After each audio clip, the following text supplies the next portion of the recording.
Oh, okay. I keep having issues with my... I keep forgetting to fix my mic at the start of each stream. Okay, good. Here we go.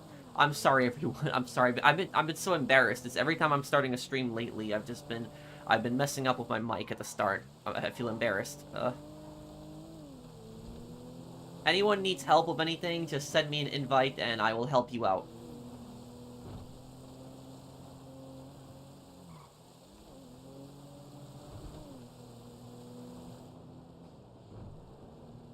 Thank you, guys. Well, I'm visiting family right now. I'm in the East Coast, so it's 7:20. Would I ever play the Arkham games on stream? Thank you, Hazy. Yeah, I could play them. Arkham Asylum is the first one, right? Thoughts on Breaking Bad? It's a cool show. I know the characters. I've seen clips of it, but I have to watch it one day when I get the chance fully.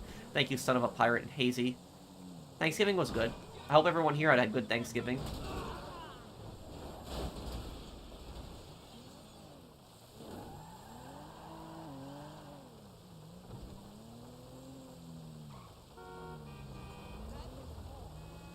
Yup, it's December already. Crazy, it's been a year since I played Bully on this channel, too.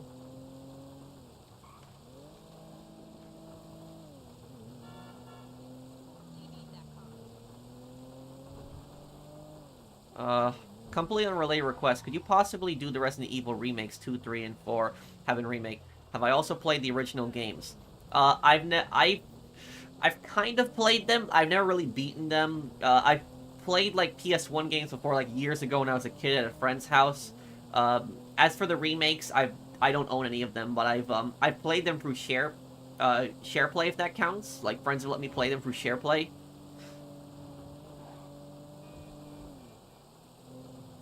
Thank you, Lendon, for, thank you for sponsoring my channel for more than 2 years. Big fan, watching you a while, love your videos. Thank you, Ahmed, Turner. Thank you, man.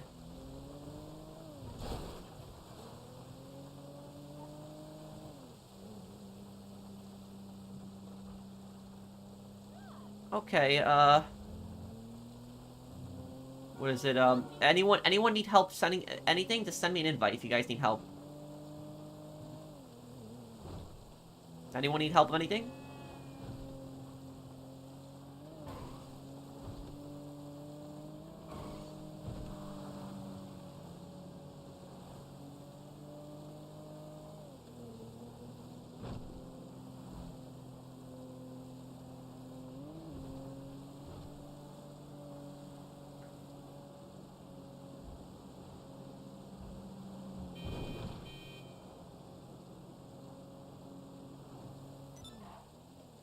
I don't know any drama that's going on between YouTubers, but I don't get involved in that. It's not for me. I stay out of it. And honestly I don't even know what's going on, but I just stay out of it. What you have for lunch? I didn't really have lunch. I just had breakfast and that's about it. Thank you, Three Bros. For dinner, I don't know what I'm gonna have. I think I might make a few hot dogs for dinner. I think that's what I might have.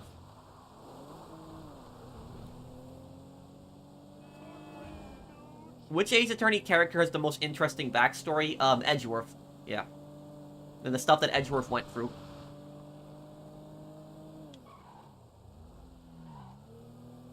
Anyone need help selling? And invite me. Oh, there we go. Okay, let's do it.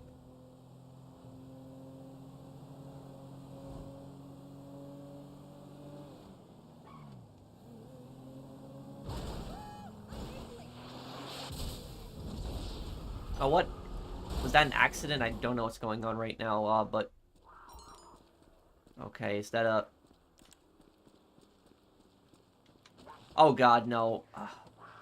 No, that was a terrible spawn.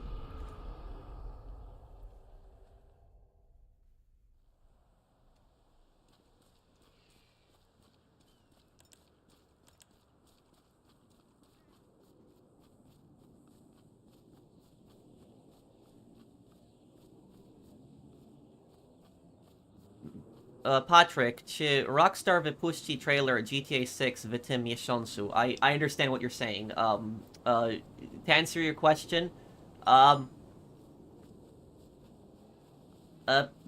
Pewnie tak, przed święta wypuszczą trailer. He was asking me, if I think Rockstar will release a trailer for GTA 6 this month.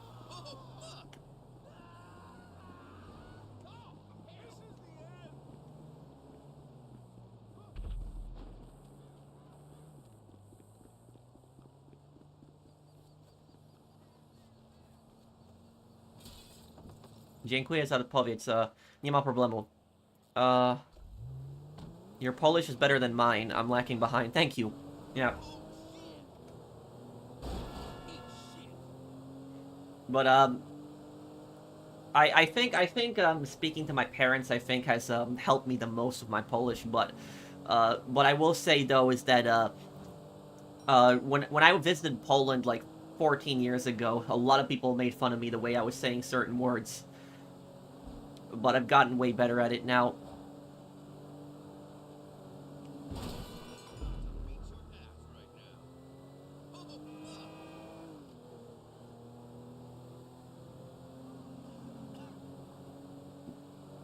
I've driven through Ohio several times, but I don't even know what Defiance, Ohio is. It's a town?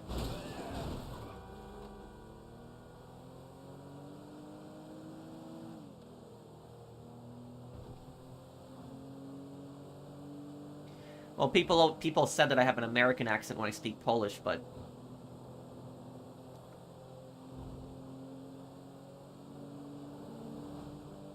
Do you think Ace Attorney looks better 2D or 3D? 2D. I've always liked the anime style better than the 3D style.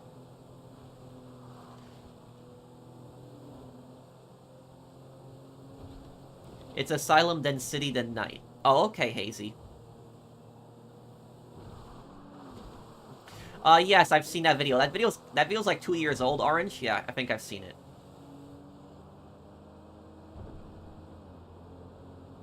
The casino heist is all diamonds this week. Interesting. We could probably help somebody with that a little bit later.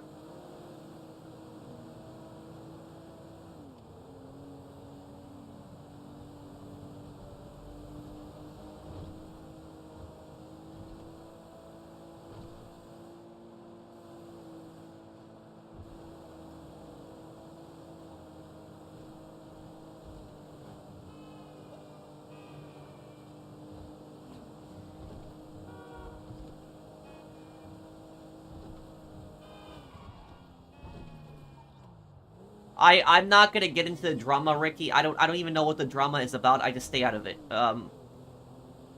I have good relations with both those YouTubers, and so I'm just gonna stay out of it. I don't know what it's about. I don't get involved in it.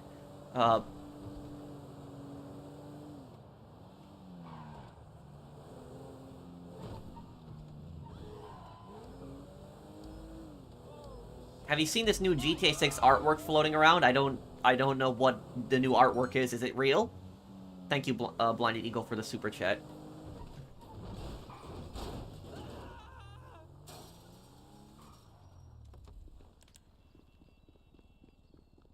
I'm jealous of you, Pro. You're 30 and you have a rental property. I'm 27 and live at home. I will tell you though, dude, is don't give up. You know, keep pushing yourself, and I'm sure that there's something that you can be good at. Something that you can succeed at. Everybody is good at something, and I guarantee you there is something that you are way better at than me. I guarantee you it. When I was younger, I thought that I was gonna be not successful in my life. I just always thought that, but I changed my thinking around a lot.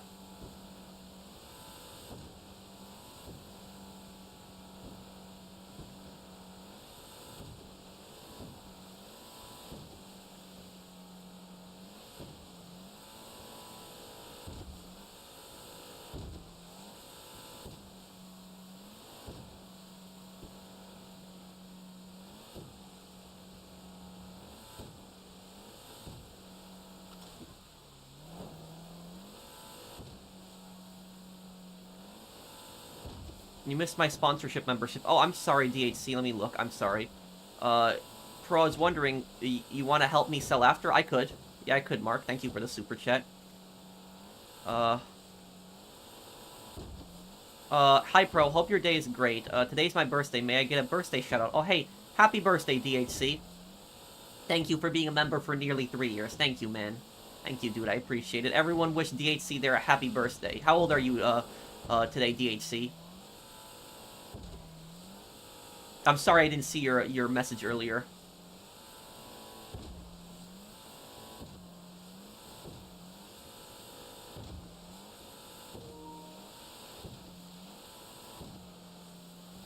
I've been looking at, for a job, and, my number one reason is to help myself financially enough to move out on my own. But, like, what do you mean? Do you mean, like, living with your parents? Like, you want to move out? Is that what you mean?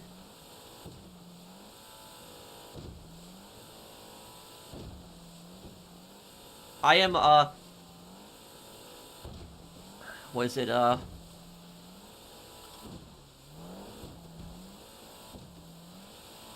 well, God's child, here's what I'll say about this.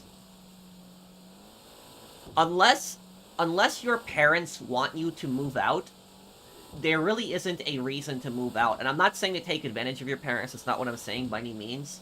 What I'm saying is that the majority of parents do not want their kids to move out. Most parents don't.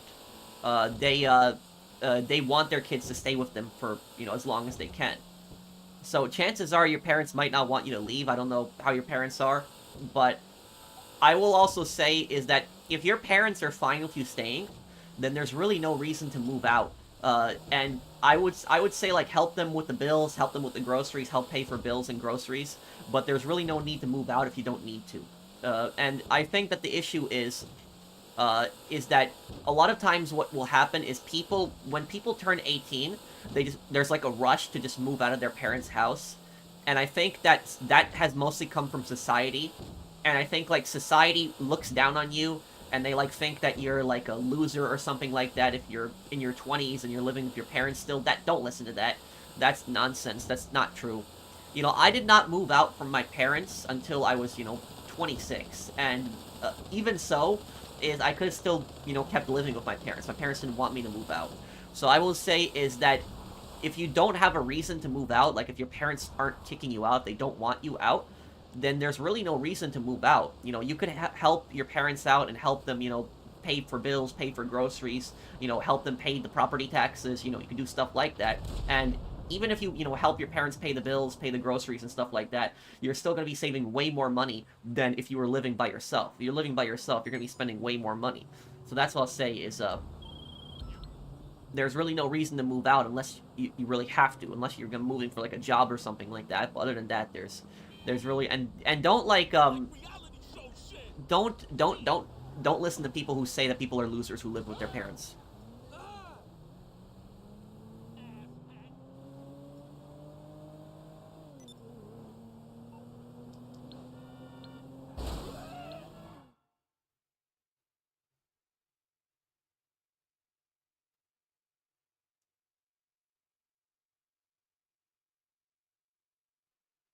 Pro, I hate Microsoft's security system, and I hate their support even more. Tried calling them, and their stupid, robot who can't understand. Yeah, the Microsoft support jam is terrible. I will agree with you on that.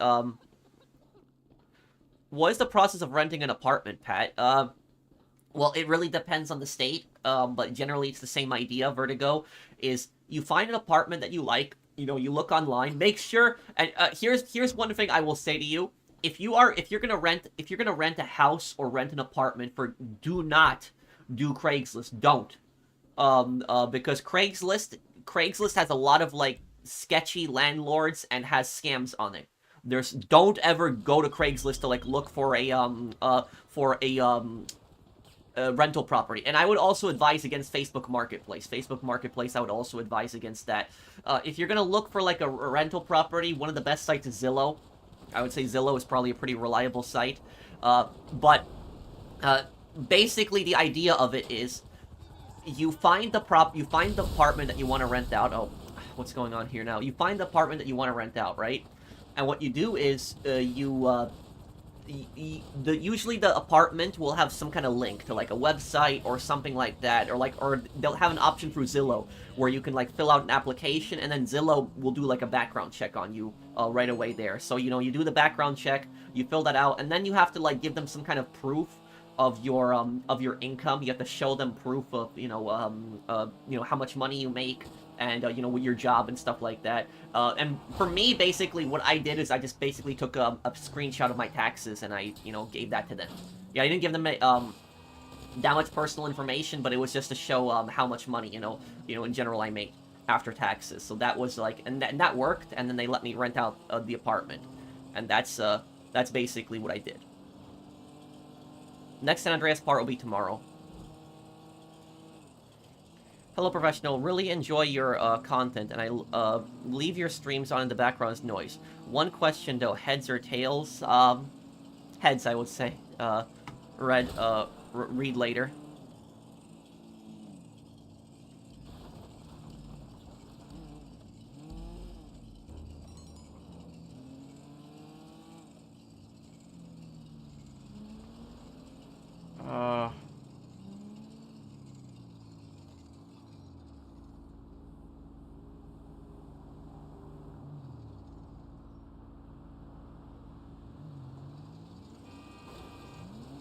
Don't worry about it, Jam. I always appreciate any support I get. Let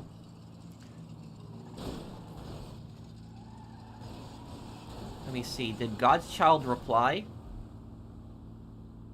Damn,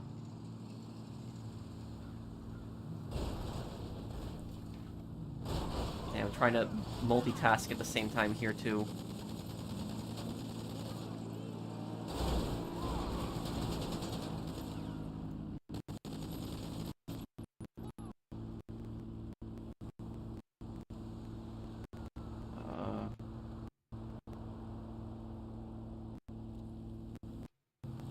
Well, it really depends, God's Child. I will say it depends on what you wanna, it depends on what you wanna do with your life. But like I said, is that most parents do not want their kids to move out. So don't feel like you have to move out. That's what I'll say, is that most parents don't want their kids to move out.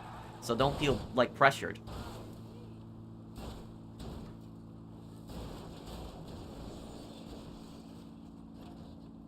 Heads, you called it right. Well, thank you, Read Later.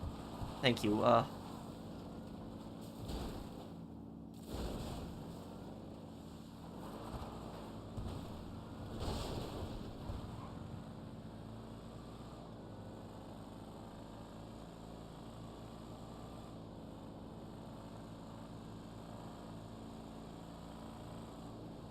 What's your question, SSR?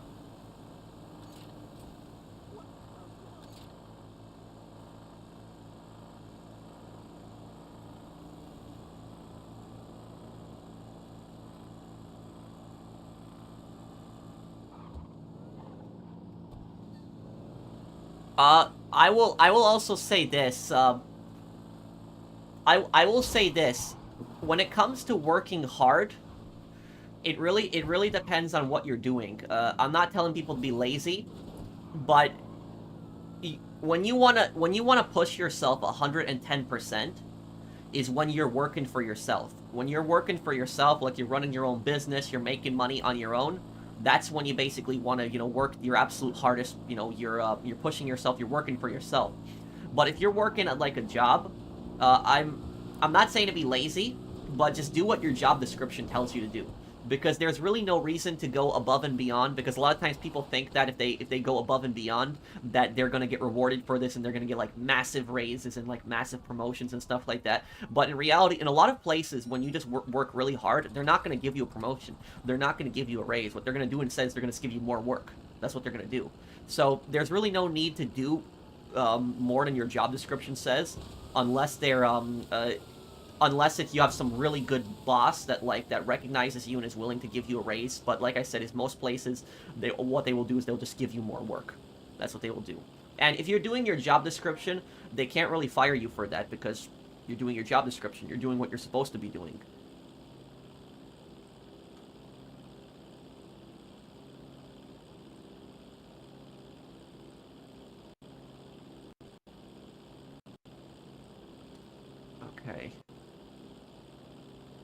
Go, oh, great. I think my chat froze. I think my chat just... Oh, wait, is it back? I think it's back. Okay, here we go.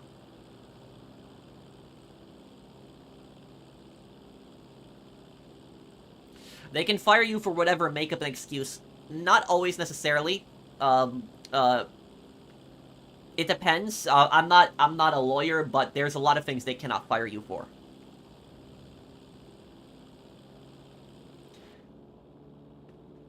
How much would I have to show in taxes to rent property? Well, you don't really... It's... All you basically have to do is just prove your income. Just prove how much money you make. That's it. What might work for you is you could just get a statement. You could just log into your bank account and just print out, like, a statement from the last 12 months, like the last year, and just show the money that you make every month. You could just do that and just show how much money you have in the bank. And that might be good enough for a lot of landlords, too. Would I do any Christmas streams? I'm gonna do a charity stream on Christmas Eve. Every Christmas Eve I do a charity stream. I just don't know what charity I'm gonna pick for the charity stream. I just don't know what. I'm gonna have to think on that. But I'll think of something good.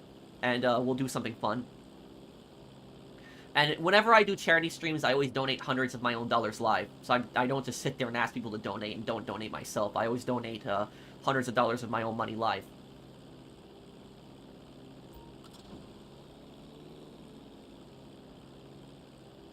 Okay, let's go right here.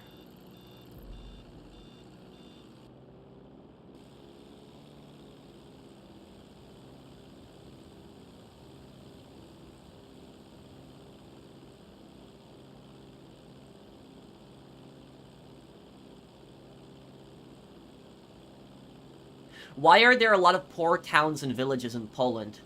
Well, I would say the reason that so many towns and villages are poor in Poland, it's the leadership. That's what I would blame it on.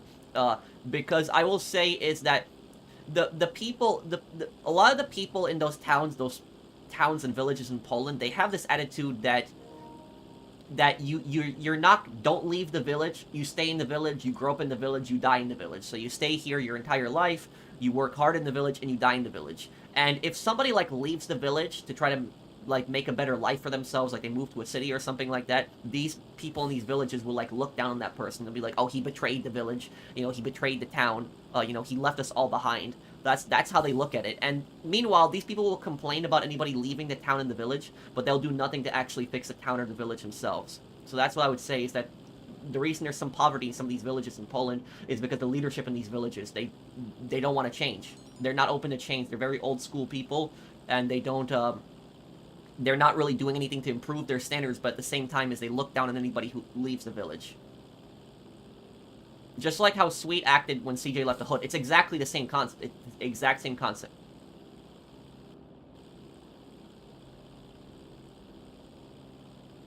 I'm doing good, RPG. How are you, man?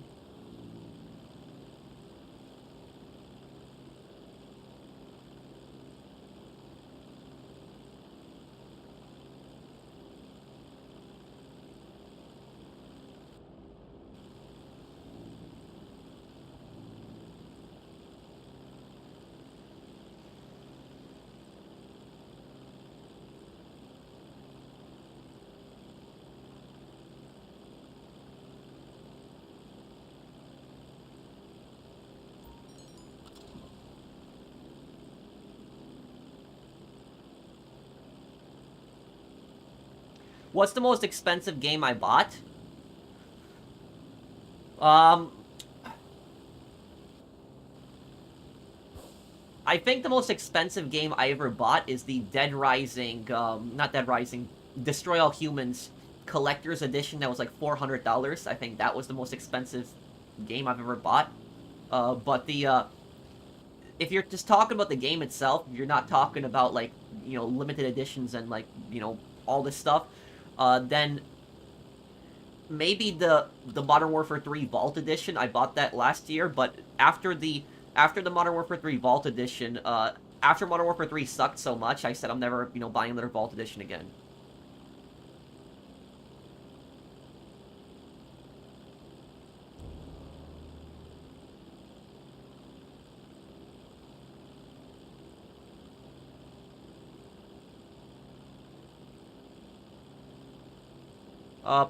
professional, czy zrobić więcej filmów o LA Noir lore, bo było bardzo dobrze i kiedy przyjdziesz Fallout 3 ze zła karma. Ja będę grał Fallout 3 zły karma, jak następna sezon filmu będzie. To jak następny sezon filmu będzie, to zrobię to. I LA Noir, ja nie wiem, może zrobię filmy na inne. I basically said, he was asking me Polish when I'm gonna be doing an Evil Karma playthrough in Fallout 3, and I said Season 2 of Fallout 3 when that comes out, and LA Noir, I don't know. I just have a lot of other projects at the moment. But.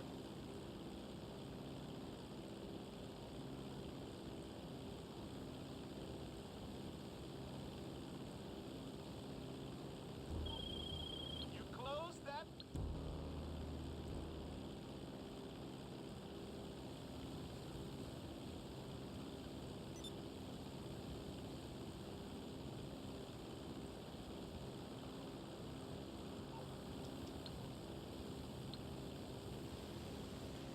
You know what I'm gonna do? I'm just gonna fly to his next business. Oh, I missed your super chat. I'm sorry. Let me look here. Also, can we do a Casino Heights later? I have later already have someone, me and Shy Raccoon, joining. Yeah, we could do it, Mark.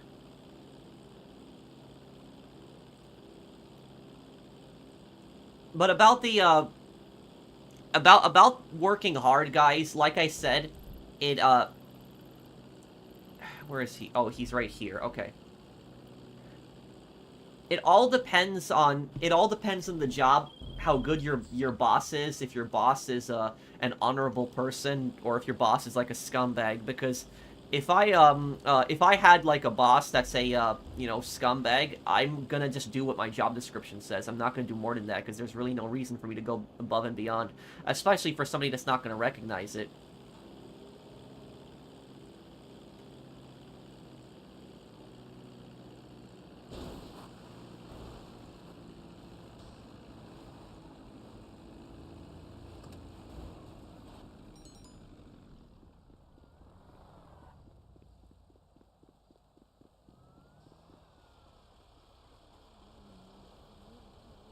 The pitch for the GTA 6 story was probably a modern-day Bonnie and Clyde. Do you think Rockstar will do this, or will they do something different? Thank you, Marshall, for the super chat. The thing is, we don't know if they are really based on Bonnie and Clyde. That's what people are saying, but it could just be a massive coincidence.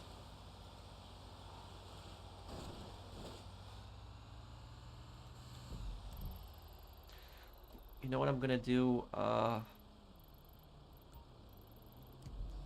I'm gonna take the longer way, just so I don't have to go up the hills.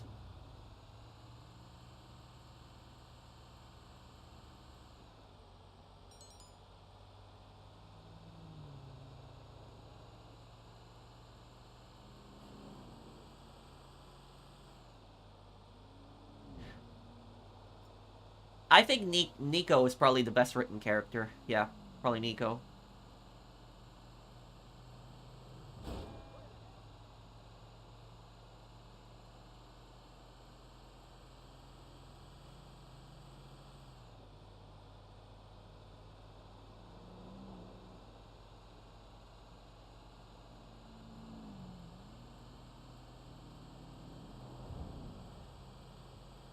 I'm just gonna take the longer way around. Elon Musk could make 165 GTA 6s with his net worth. What?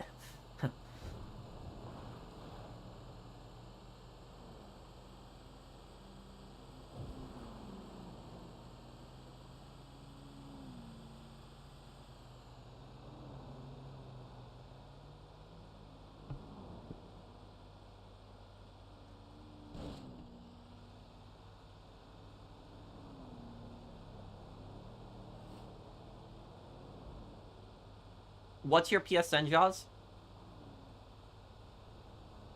What's your question, Zach?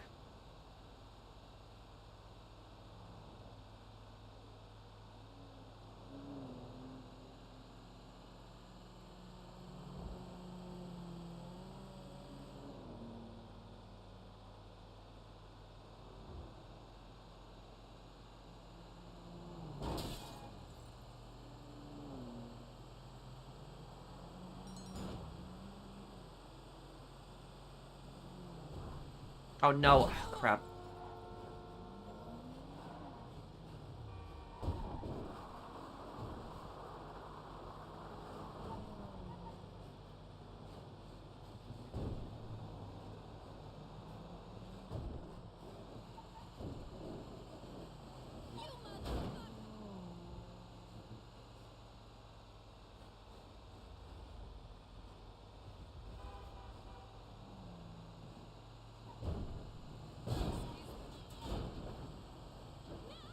Favorite game of 2010 and 2020? Um,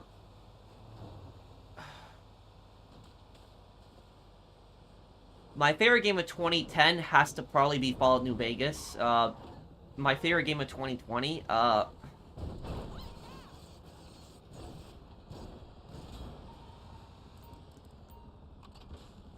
Nico Bellic.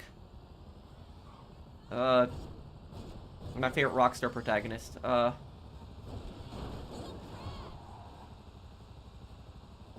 Oh, if I played like a Dark Souls game, I probably would rage.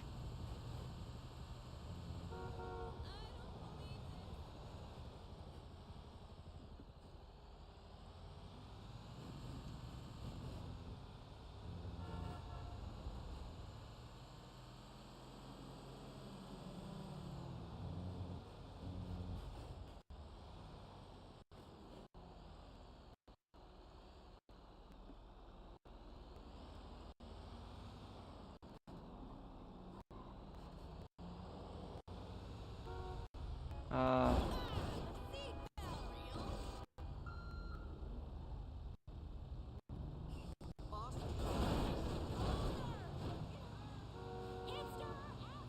2016 what? Elon should buy Rockstar and give us trailer 2, huh?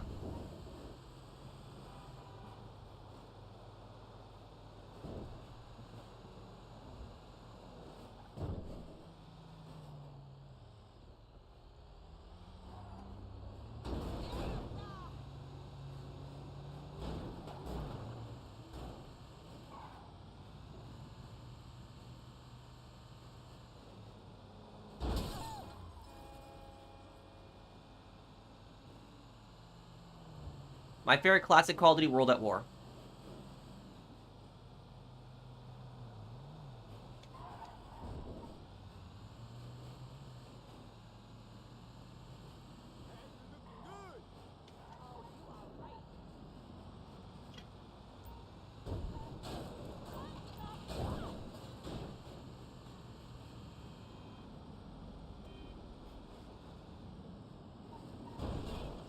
Am I interested in collabs with other creators in real life? Well, I kind of did a collaboration with a creator in real life a couple weeks back. I met TK Mantis, the Fallout YouTuber. I met him in real life a couple weeks ago. I have a few pictures with him. I'll still probably post it up my channel. Enjoy the birthday stream you did with Zom. Thank you, Amateur.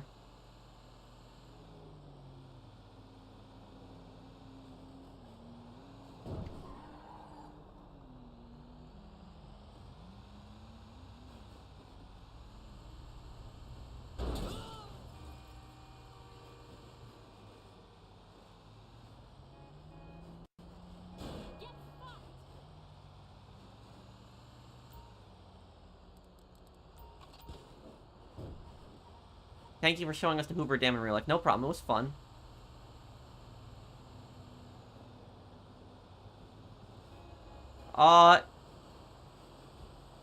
Which one would I rather? Maybe the Great Ace Attorney Chronicles. That was really good. My favorite rapper would be 50 Cent. My favorite YouTuber, I don't think I really have one.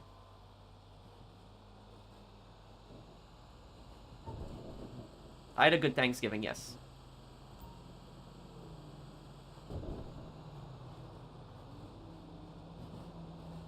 Who's the most evil dictator, Idi Amin or Pol Pot? Pol Pot. Idi Amin is a horrible guy too, but Pol Pot killed more people.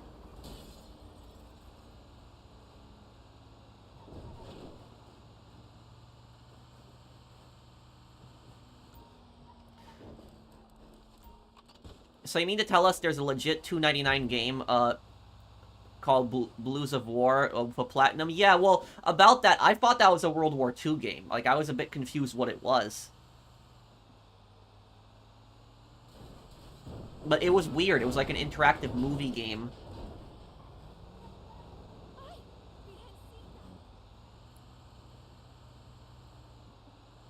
Interesting fact, the reason CJ and Caesar talked loud during the photo mission is because apparently the pictures was supposed to be taken from a helicopter. Yep. And that's probably that I can see why Rockstar cut that out, because if they were in a helicopter, they probably would have been seen. So that's that, like, everybody would have seen that. My top 5 favorite villains of all time. Thank you, nicest person in the universe, and thank you, Mansado21. Uh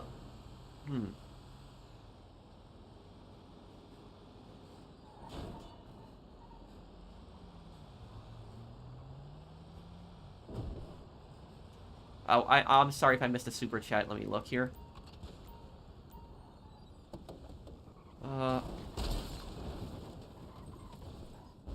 Enjoyed the birthday stream you did with Zom. Thank you, the amateur. Thanks, man.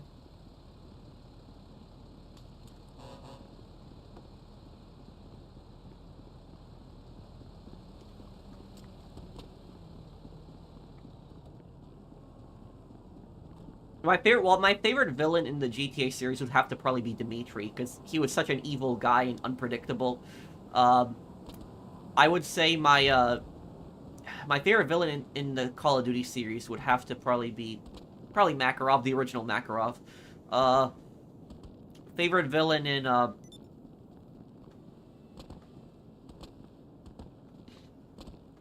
favorite villain in the Fallout series would probably be Legate Lanius. Favorite villain, 2 more favorite villains that I have.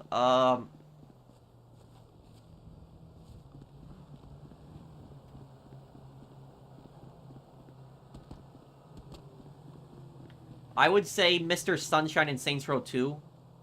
I gotta include him as one of my favorite villains. Who else could I include on that? One more villain.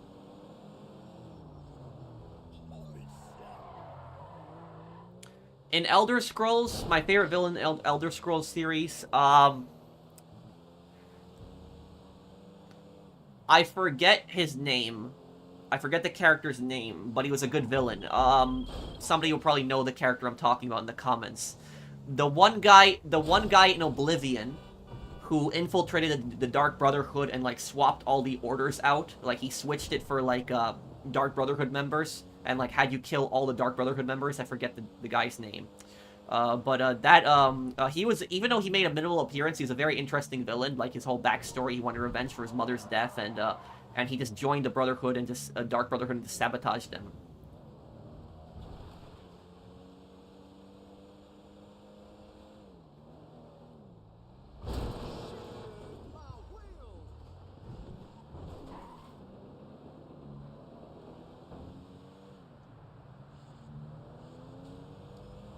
Here, Musk plans to start making AI-generated games. Oh, no, I don't want something like that. Which character do I think deserves to return in GTA 6 and why? Mine will be Phil Bell. Would love to hear more. I would love to see Phil Bell come back. Yeah, I would agree with that, Marshall. I'd love to see Phil come back.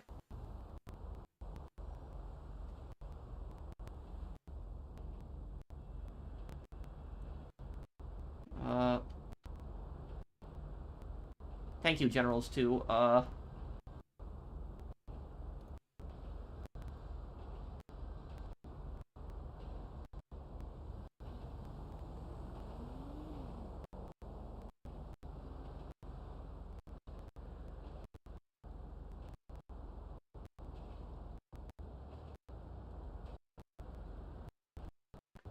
Okay,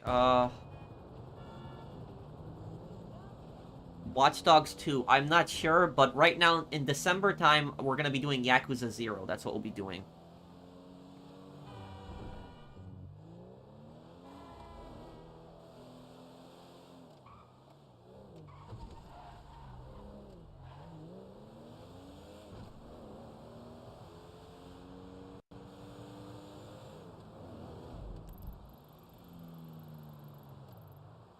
Okay, all the vans are on the road. Okay.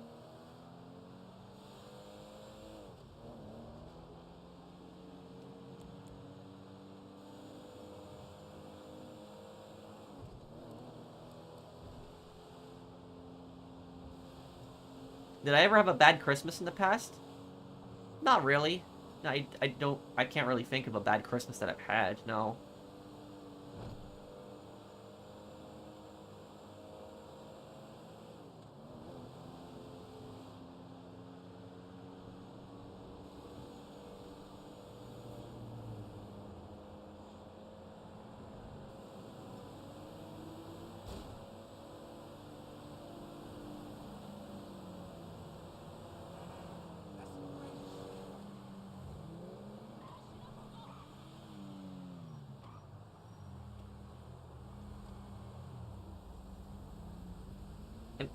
Imagine trailer 2 is another premiere and it leaks. So I learned my lesson from that last time. What do you think the canon ending is to GTA 4? Revenge or deal? Revenge, because it goes against Nico's morals to go back into business with Dimitri.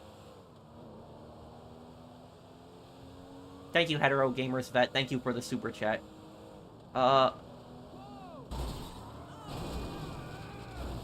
And about trailer 2. I remembered that I bought a bunch of like Take-Two Interactive stock like a couple days before the GTA 6 trailer, like when they said they were going to reveal it, and it was like a day or two before the trailer was supposed to drop. I bought a bunch of the stock, and I remembered that the stock started going up because I thought the stock was going to jump when GTA 6 the trailer is dropped, and the stock started going up the night. It was going up. Everything was going well, and what happened is then hackers had hacked into Rockstar. They leaked the trailer one day beforehand, and investors panicked. They thought that Rockstar was like compromised, and they started selling off the stock, and the stock plummeted.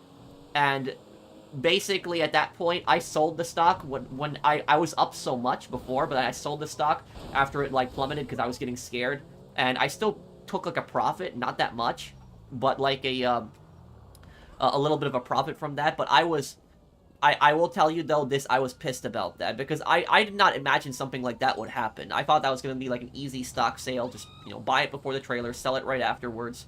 But it was like the stupid hackers that hacked into like Rockstar, and they released the trailer early and then basically messed that up.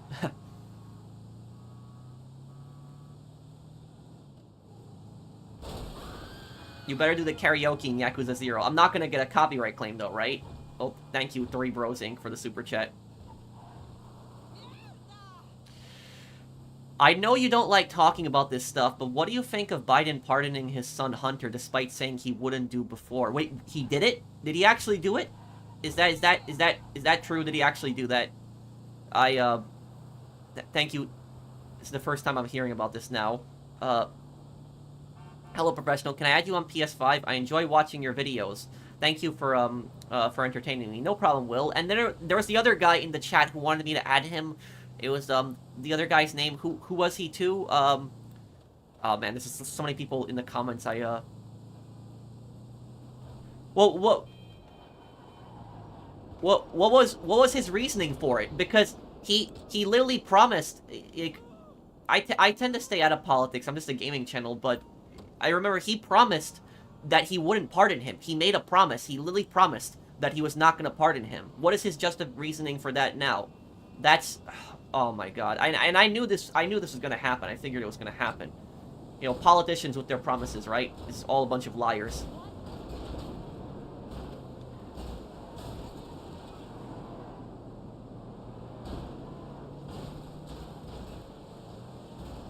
I'm feeling better than yesterday. That's good, okay.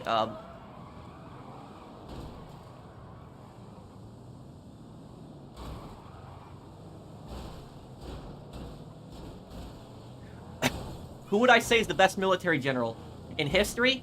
Napoleon.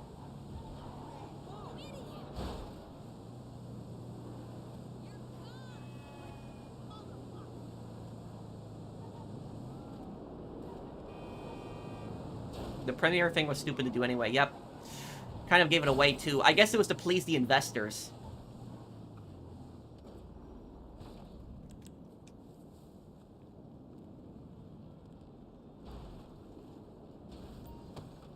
Where'd you get the jacket? Oh, this tracksuit? I got this from, Amazon. I have a bunch of tracksuits. I actually like wearing tracksuits, so I have a bunch of them. But yeah, I guess that's one thing, that's one thing that I never left behind. When I moved out of New York, that was one thing I never left behind was, tracksuit culture, because a lot of people in New York wear tracksuits. It's common.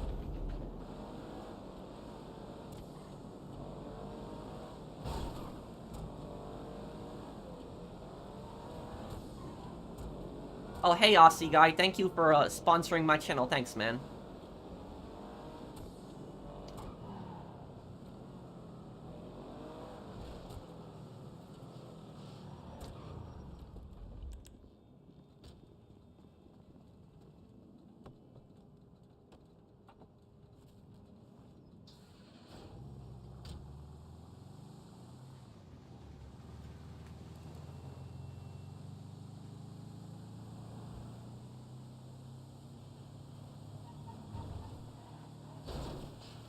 One more drop.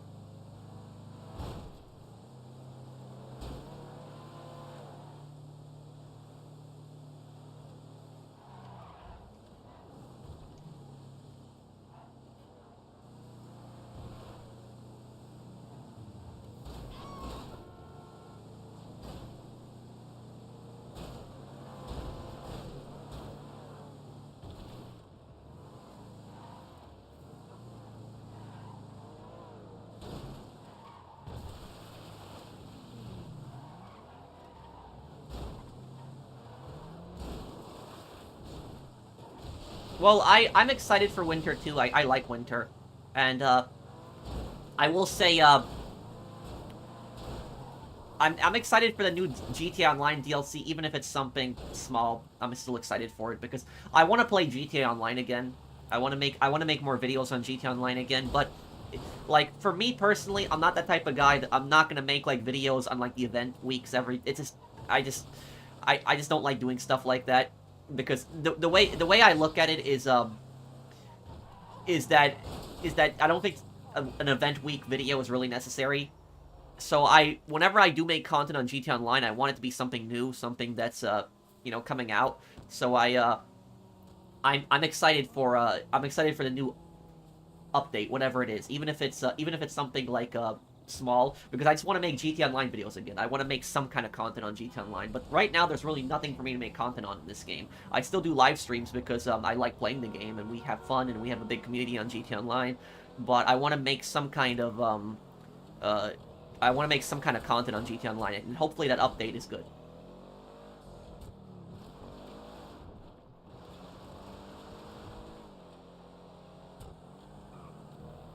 My favorite singer? I don't think I really have one.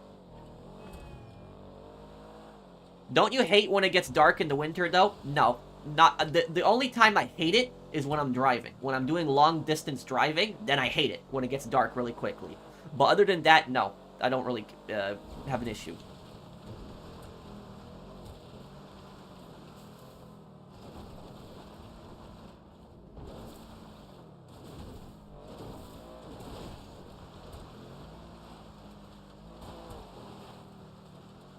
You gave up on your weekly money grinding tutorials. I don't know. I don't know. Give up. It was just the thing is that I was just constantly putting out playthroughs and doing live streams, and I just didn't have the time to make a guide every single week on GTA Online. But some weeks, sometimes the event week was just so bad. Like, it was such a bad event week that there was really even no point in making, like, a guide, because the event week was just so bad. So, it really depends on the type of event weeks that we have. But I will tell you this. When GTA 6 comes out, I'll make tons of event week guides. I'll make those. So, like, I will do that.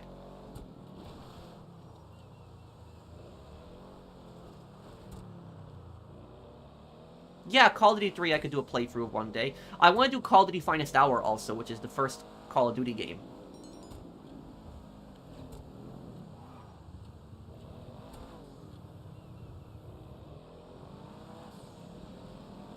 Well, to the world, it was Makarov. To the characters, it was Shang-Chi, Ian.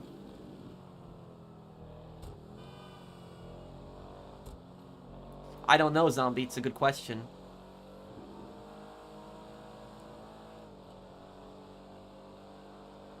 Weekly money guide is not worth doing, Patrick. Yeah,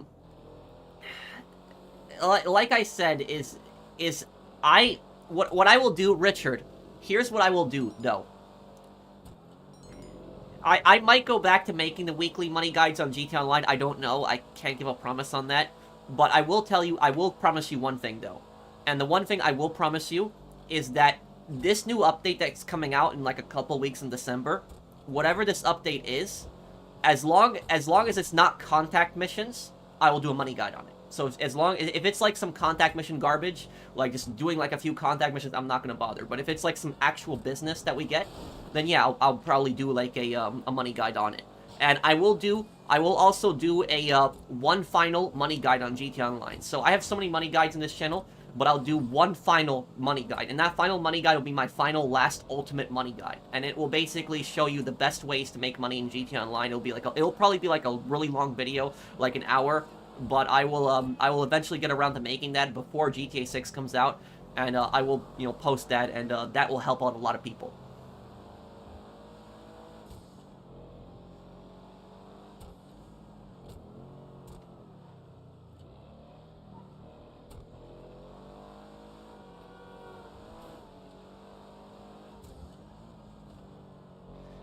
Pro, Stura Studio jest gorsze, EA to Ubisoft.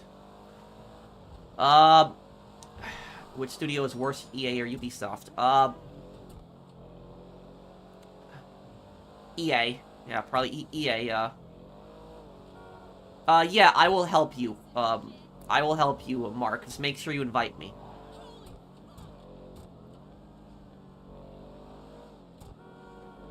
Okay, Jaws, you can just send it to me on Twitter then, too, and,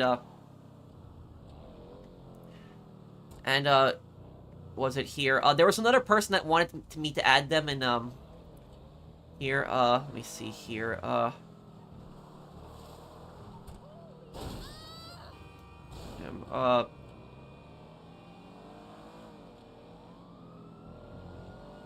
I'll do both, Cat.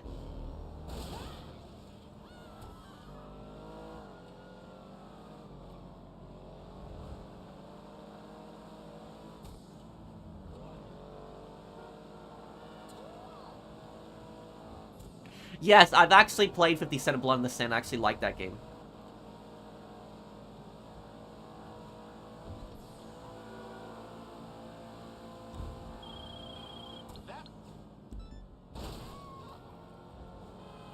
I would like to be added, but I guess you have too many on your friends list, so it's fine. I could add you. I usually add 2 people every live stream, to be fair. So I can't add every single person to live stream, but I just keep it to 2 people added. Every live stream. And if I don't get a chance to add you on this live stream, I could probably add you next live stream. But you could tell me your PSN and I could add you. But I typically try to add 2 people on my streams. But it gets a bit difficult because PlayStation only lets me have 2,000 people on my friends list. And so what happens is I have to go through my friends list, and I have to find, like, people that have been offline for, like, a year to remove them. And I really don't like removing people. The only time I delete people is if they've been offline for, like, a year, or if they cause some kind of drama. That's the only time I really, delete people. Even if somebody's not playing with me, I don't delete them. So it's typically, it's typically if they cause some kind of drama, or if they have been offline for, like, a year.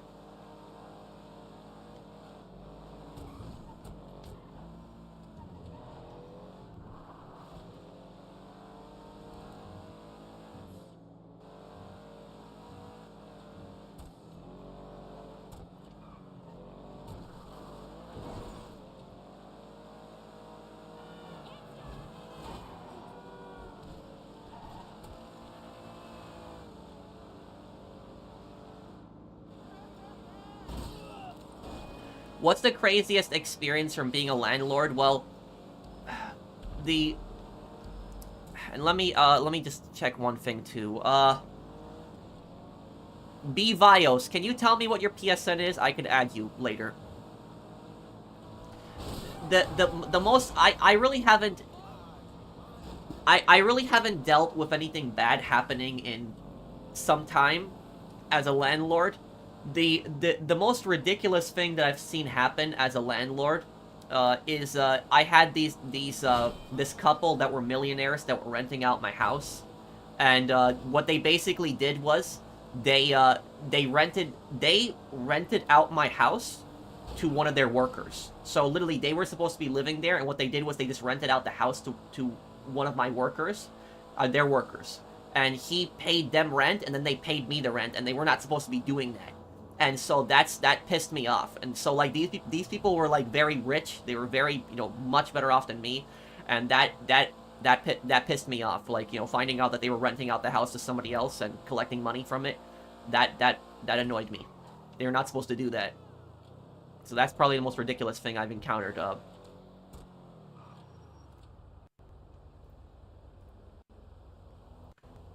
How did you find out? The guy told me. The guy who lived there, the worker, he told me. That was it. He contacted me. He found me, and what basically, hang on, what happened was, the guy, that was the worker that was living there, he was gonna get thrown out when the lease ended. So when the lease ended, he had to, you know, he was gonna move out, because it was that family, that millionaire couple, they told me that they didn't want to live there anymore. So like once their lease was over, they said they wanted to be, you know, gone. And they didn't tell me that there was a guy living there, that there was like a worker living there. They haven't even been living at the property for like, you know, months. And what happened was the worker still wanted to live there. And he contacted me, and he found my phone through like the county records, and that I was registered to the address. And he called me, and he's like, he basically says like, can I sign a lease with you? I'm living at the property. And I'm like, who are you?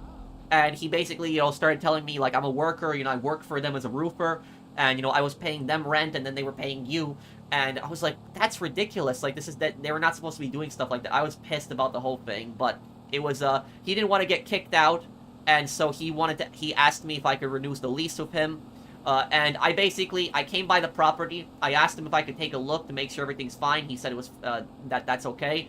I came by to take a look at the property. Everything was fine. He took care of the house fine. So even though there's a worker living there, you know, he didn't do anything bad to the property. And I basically told him, you know, if you've been living here for some time, because apparently what he did was he got fired by that millionaire couple, and so they wanted to get him out.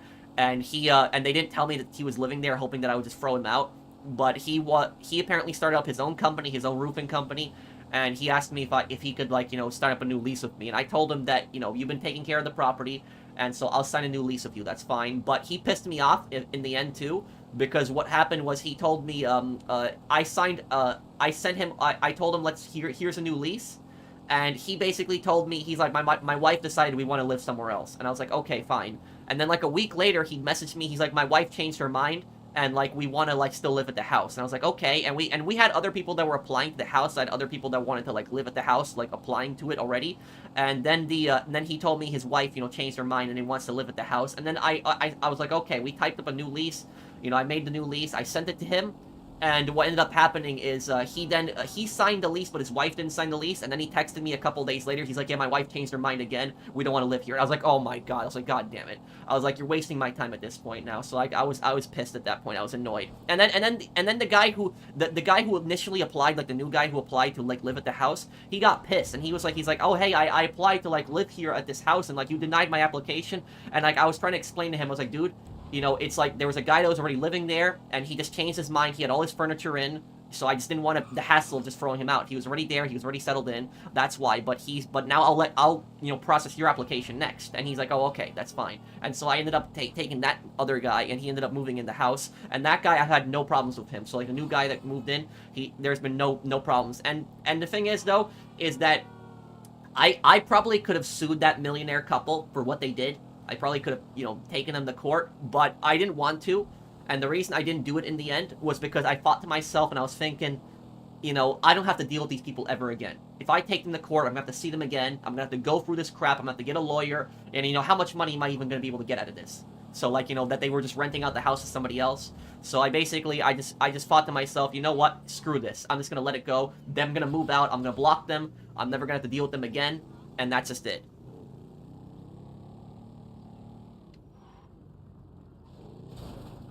I think he was trolling you. He wasn't trolling me, because he left me, like, he literally left me, like, paragraphs, like essays of, like, text messages, like, these long, really long text messages, and he was telling me my wife wants to move over to this town, it's like, I'm sorry, you've been a great guy, like, stuff like that. So I don't think he was really trolling me. He sent me, like, a really long text message explaining the whole thing, but it was, but regardless, it was just a, annoying situation to deal with.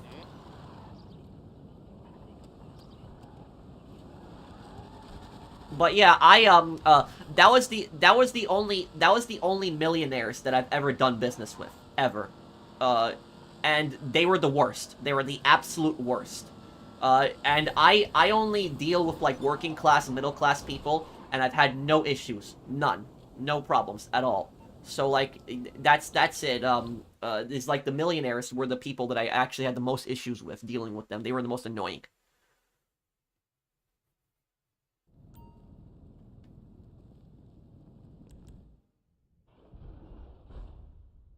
You could have prevented it, though. They could do it again to other clueless landlords. I don't know, Wasabi guy. I just don't want to deal with them ever again. That was just my attitude. Is I didn't want to deal with them ever again. I didn't want to talk to them ever again, and that was just it. Oh yeah, WRV, you're probably right. But that's the most ridiculous thing I've dealt with as a landlord. What's the most disappointing vehicle on GTA 5? That's a good question, though. What is the most disappointing vehicle? And happy Sunday, thank you, No, for the super chat. Can I join your session? You can join my session, Aussie guy. I don't think we're full. Yeah, we're 22 players. You can join. Okay. And B Vios, are you still here, man? By any chance? You wanted me to add you. Hey, Golden.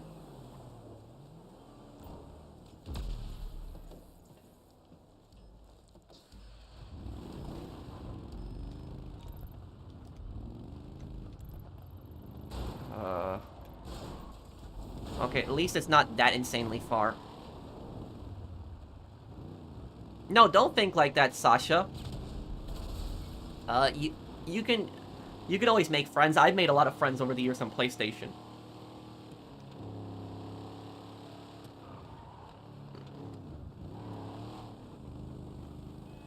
What do you think is the most scumbag GTA bad guy in the GTA series? That's easy. Dmitry Raskolov. He's the biggest scumbag in the entire GTA series.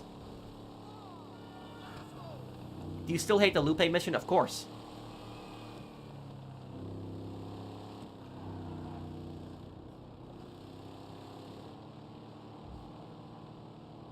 The Chernobog or the anti-air trailer? Yeah, I could see Chernobog being, yeah, that.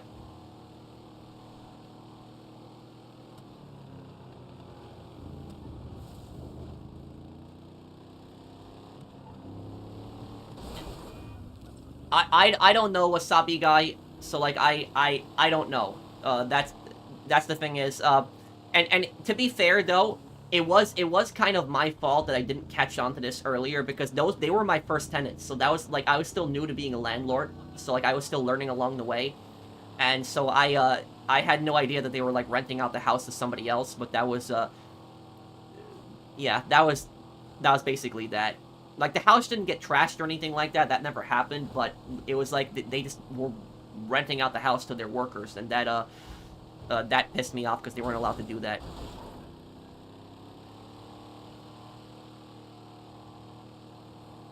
Oh, hey, Colonel Raddick. That's from Killzone.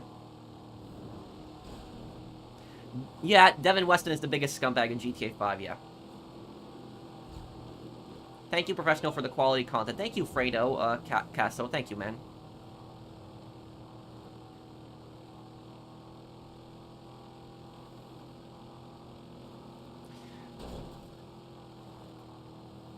Is being a landlord easy money? No. Well, the plus side of being a landlord is that I don't really have to do much. I can still manage my properties and have enough time to do YouTube. So I'm still taking care of the properties, don't get me wrong. but my tenants will call me over if something breaks. So if something breaks, if something is wrong with the house, then it's on my responsibility to fix it. But if there's nothing broken, if everything's working just fine, I don't really have to do anything. So it really depends. Like I could go months with like nothing breaking. So like nothing will break in the property, and I could go months without having to do anything. But then what could happen is I could have like some issue, something breaks in the house that's like a ridiculous repair, and that's gonna take like weeks to fix. So like it really depends on what's going on.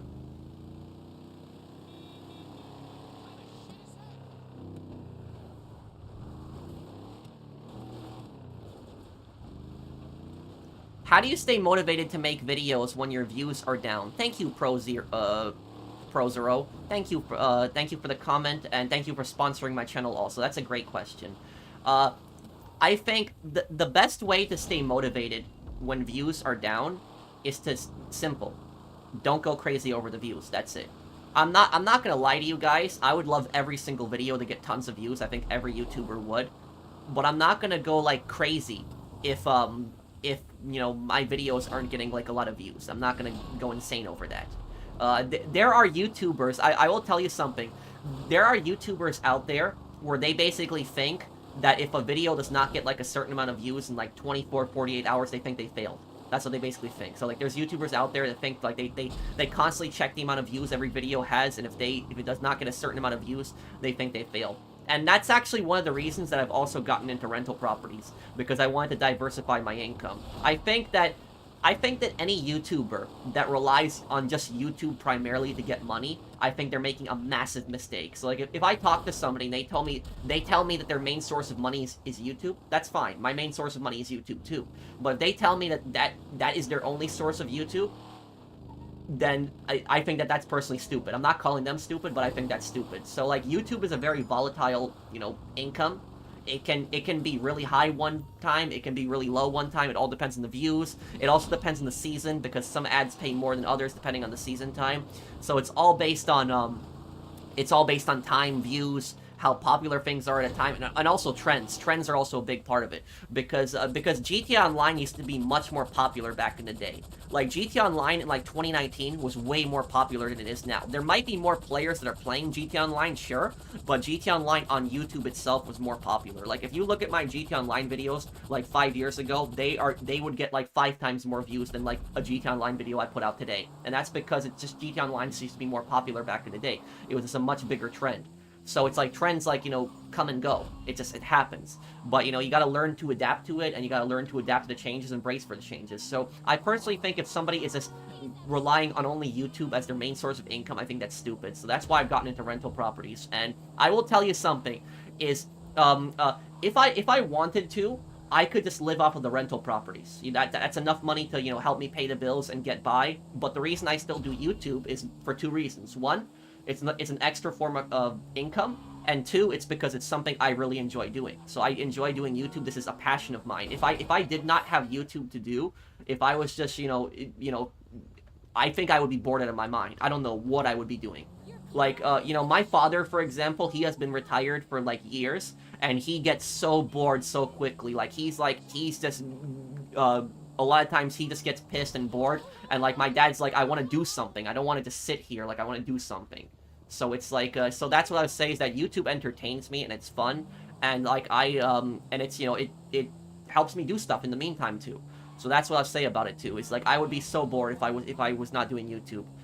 So I like making content for you guys, and I'm also proud of my accomplishments. I feel like I'm working hard on something, and I'm making people happy. People appreciate the content, they enjoy what I do, they come by the videos, and when I look at the comment section and somebody like comes by my videos and they say, yo, professional, you know, I was in a, you know, bad mood, but your videos really cheered me up this week. Like, I see comments like that. That puts me in a good mood, and that makes me feel good, and that makes me feel that, like, you know, I'm helping people get through their week, and, you know, providing enjoyable content, and people can come by my channel, you know, no matter what they're dealing with, and, you know, at least get entertained in the time that they're watching my videos.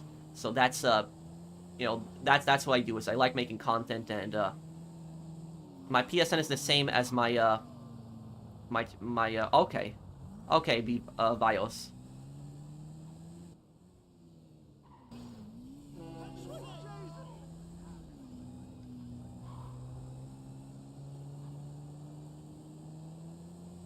Scalpers think I'm paying $350 for a 30th anniversary Edge. I hate eBay and these people so much. Meanwhile, a DualSense is like $100 to $120. Yeah, don't buy from scalpers. Don't buy that.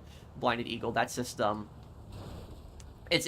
I will say to you, literally, the only form of reselling that I would say is justifiable is if somebody is taking products from like one country, right? And they're selling it to like another country or maybe another region of their country that does not have those same products available, then I think it's generally fine. But if they're like purposely buying up like PS5s with like bots and preventing other people from like buying it, and then they're reselling this Edge and this classic edition, whatever it is, for like, you know, double or triple the price, it's just ridiculous and disgusting, and those people are greedy.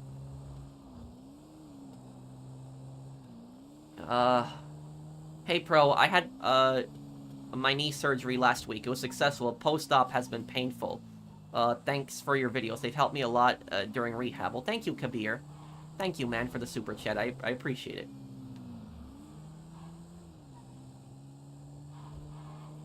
But yeah, I will say is that there are YouTubers out there that they will not make any other types of content. Like, they don't want to experiment with content. We can't deliver? What?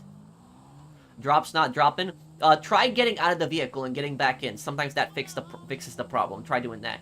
But I will tell you is that there are YouTubers out there that they are so, like, terrified of just, like, trying new content. Like, they will not do any new content. Like, they will not play any other game, and it's not even just video game channels, it's really any kind of channel. If there is, like, a YouTube channel that is, like, known for only one type of content, they're usually scared to, like, try anything else. Like, they're just terrified. They think they'll lose all their subscribers and their viewers and stuff, and so, because of that, that kind of kills innovation when you really think about it. It kind of kills diversity on YouTube, because it's like, these YouTubers, they just want to be stuck doing the same thing that they're doing. And I will tell you something, is that if you keep doing only one type of content on YouTube, you're gonna start disliking it. It's going to happen. So I will tell you, I can't speak for other YouTubers, but I can tell you myself, is that I started hating doing GTA Online content, like, years ago. I don't regret making the GTA Online videos that I was doing, don't get me wrong, and it wasn't the players or anything like that, don't get me wrong, but the reason I started hating doing constantly GTA Online is because I was getting so burnt out of it. Like, I was just only GTA Online, like, every single week. Like, every week I would make, like, 3 GTA Online videos, like, every week. And, like, I wanted to do something different. Like, I wanted to play other content. I didn't just want to just do GTA Online. And what happened was, when I had people that were, you know, coming to my channel, and what they were doing is they were being extremely toxic to me whenever I tried to do anything else. So, like, if I played any other game, like, if I did a video on any other game, no matter how good the video was, there were some people that were just always unhappy, no matter what. So, like, they would just come by the channel, and they would just complain, oh, this isn't GTA, this sucks, like, just do GTA. And, like, it was a combination of that, and just constantly playing the same game over and over again, that it just drove me mad.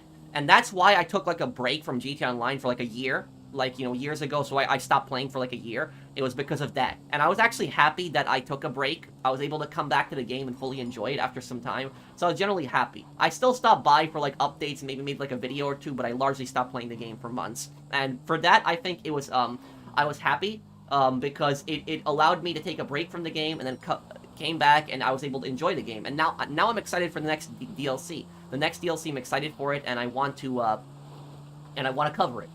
So that's what I'll say, is that doing the same kind of content over and over again is going to bore anybody, and it's just gonna piss them off. And I will say that there are a few YouTubers out there, and, like, I'm not gonna, you know, make any kind of names, but I can tell just by watching their videos that they have that exact same feeling, that they're just, like, constantly just doing GTA. Like, I can tell from the tone of their voice that they're just not happy with just constantly doing the same thing over and over again. But to an extent, I can't blame these guys either. I can't blame them, because that's their main source of income. It's just, you know, the GTA content, and the other content doesn't get as much views, so I can't really blame them at the same time too. What I can say is I understand why people are unhappy with just constantly doing the same thing Well, guys, you're just gonna have to wait for the timer to run out. There's really nothing else you can do. You just have to wait for the timer to run out. You're gonna have to wait for the timer. There's really nothing else you can do at this point.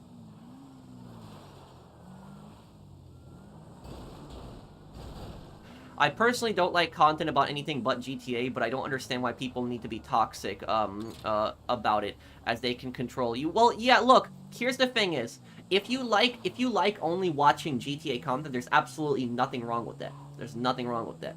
I'm talking more about, like, I'm talking about, like, the people that, like, come by, like, you know, channels and, like, harass them. Because I will tell you that there are people, there are people that have harassed me before in the past, and it was, like, really bad. And it was, like, over, not doing GTA Online content. Anybody who has watched my channel for years, if you've watched my channel for years, you know exactly what I'm talking about. You know the comments. You've seen the comments. And, like, people just coming by live streams and, like, YouTube videos and just spamming the comments and just being very rude, very toxic, saying, like, stop playing this game sucks. They would say, you know, play GTA, GTA is better than this game's garbage. But now, these days, I don't really see those comments anymore. I don't see them. So, like, I can play, like, I can play a game like Watch Dogs, and I'll make, like, a Watch Dogs video, and I will not see even, like, one comment of people telling me, play GTA, this game sucks. Like, I don't see any comments like that. Like, I can make a Saints Row 2 video, and I'll see no comments like that. And it's because what happened was I took a stand. I basically put my foot down, and I said no more. Is, like, you know, I'm not gonna be bullied, and I'm not gonna be told what I can and can't play. So if I want to play Watch Dogs, if I want to play Saints Row, I'm gonna play Saints Row, and I'm not gonna have, you know, people, you know, harass me in the comments section and tell me that oh, you can only play GTA, or, you know, you can only do this game and stuff like that. Like, you know, I just didn't give in to that. And so I just kept doing the other content despite the negative, toxic comments. I never blocked them, so, like, they could still keep commenting. But it was, I just never, you know, gave into that. I did used to give in the past, but I stopped giving into that crap. And I started doing the other content. And what happened was, the people who kept complaining about me doing other content, one of two things happened. Either they gave up, and they accepted that I was doing the content, or just unsubscribed.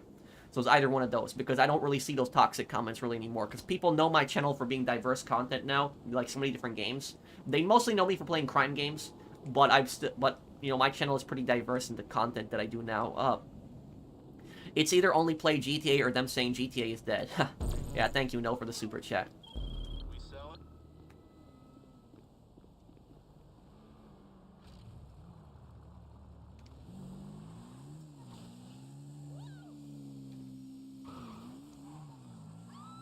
I face a similar issue with my channel in Saints Row. Yeah, I understand. And it wasn't ever that I, and the thing is, it wasn't ever that I hated GTA Online. I never really hated GTA Online, but it was like, I just hated constantly doing content for it at a time. Because it was like, I wanted to do other content, and it was just, the toxic people, I was just letting them get to me, and they were just burning me out, and it's constantly pushing me to make GTA Online videos every day, and, like, I was just trying to come up with something, and just pushing myself every day to just play this one game, and it drove me mad. And eventually, it's, like, to the point where I just said, I'm gonna just do other content. So, that was it. I never regretted any of the content that I made on GTA Online. I never regretted any content I made. I'm very proud of the work that I've made on GTA Online. I always loved the content and loved my videos, but it was just like, it's just constantly getting pressured by people to only make GTA Online. It kind of, like, drove me mad and hurt my mental health in a way.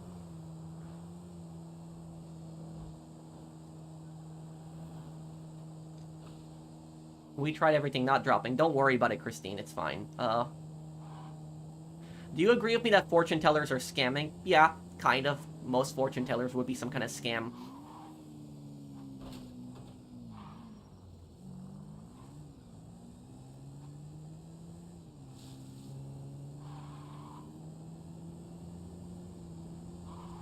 What if you don't have money to do repairs on the rental property? Well, that's really the landlord's responsibility, because if you're going to be a landlord, you have to have money ready to do repairs in the rental property. You can't run a rental property unless you have money ready for repairs in case something goes wrong.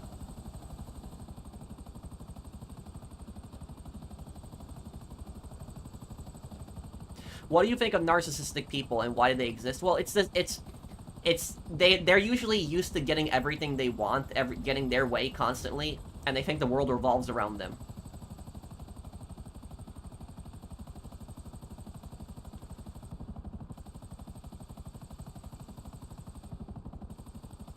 How do you stop caring about what others think? It's very hard to do. But I would say... What I would say about that Suspect 13 is... I do care what others think, but I don't care what toxic people think, if that makes sense. So, like, I care about my reputation. I value my reputation. And I like that people, you know, know me as a reliable source of content, and I'm proud of that. That I do care. That people, you know, respect me and, you know, they, that I have a decent reputation. But when it comes to, like, the toxic people and, like, you know, them threatening to unsubscribe and stuff like that, I'm just not gonna give into it. I'm basically just gonna put my foot down, and I'm gonna say that, you know, I'm gonna do what content I want to do, and, you know, if you want to stay here and, like, watch, that's fine. If you want to leave, that's your choice. That's ultimately what I'll say, because a lot of times these people, they expect the YouTuber to just give in, and the YouTuber to do whatever they want.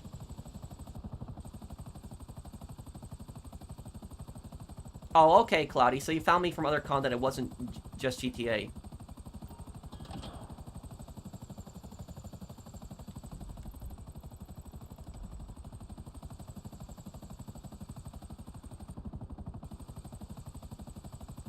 I will tell you, though, I'll give you guys an example of, like, well, why did the Yugoslavian wars happen? That is a very long and complicated question.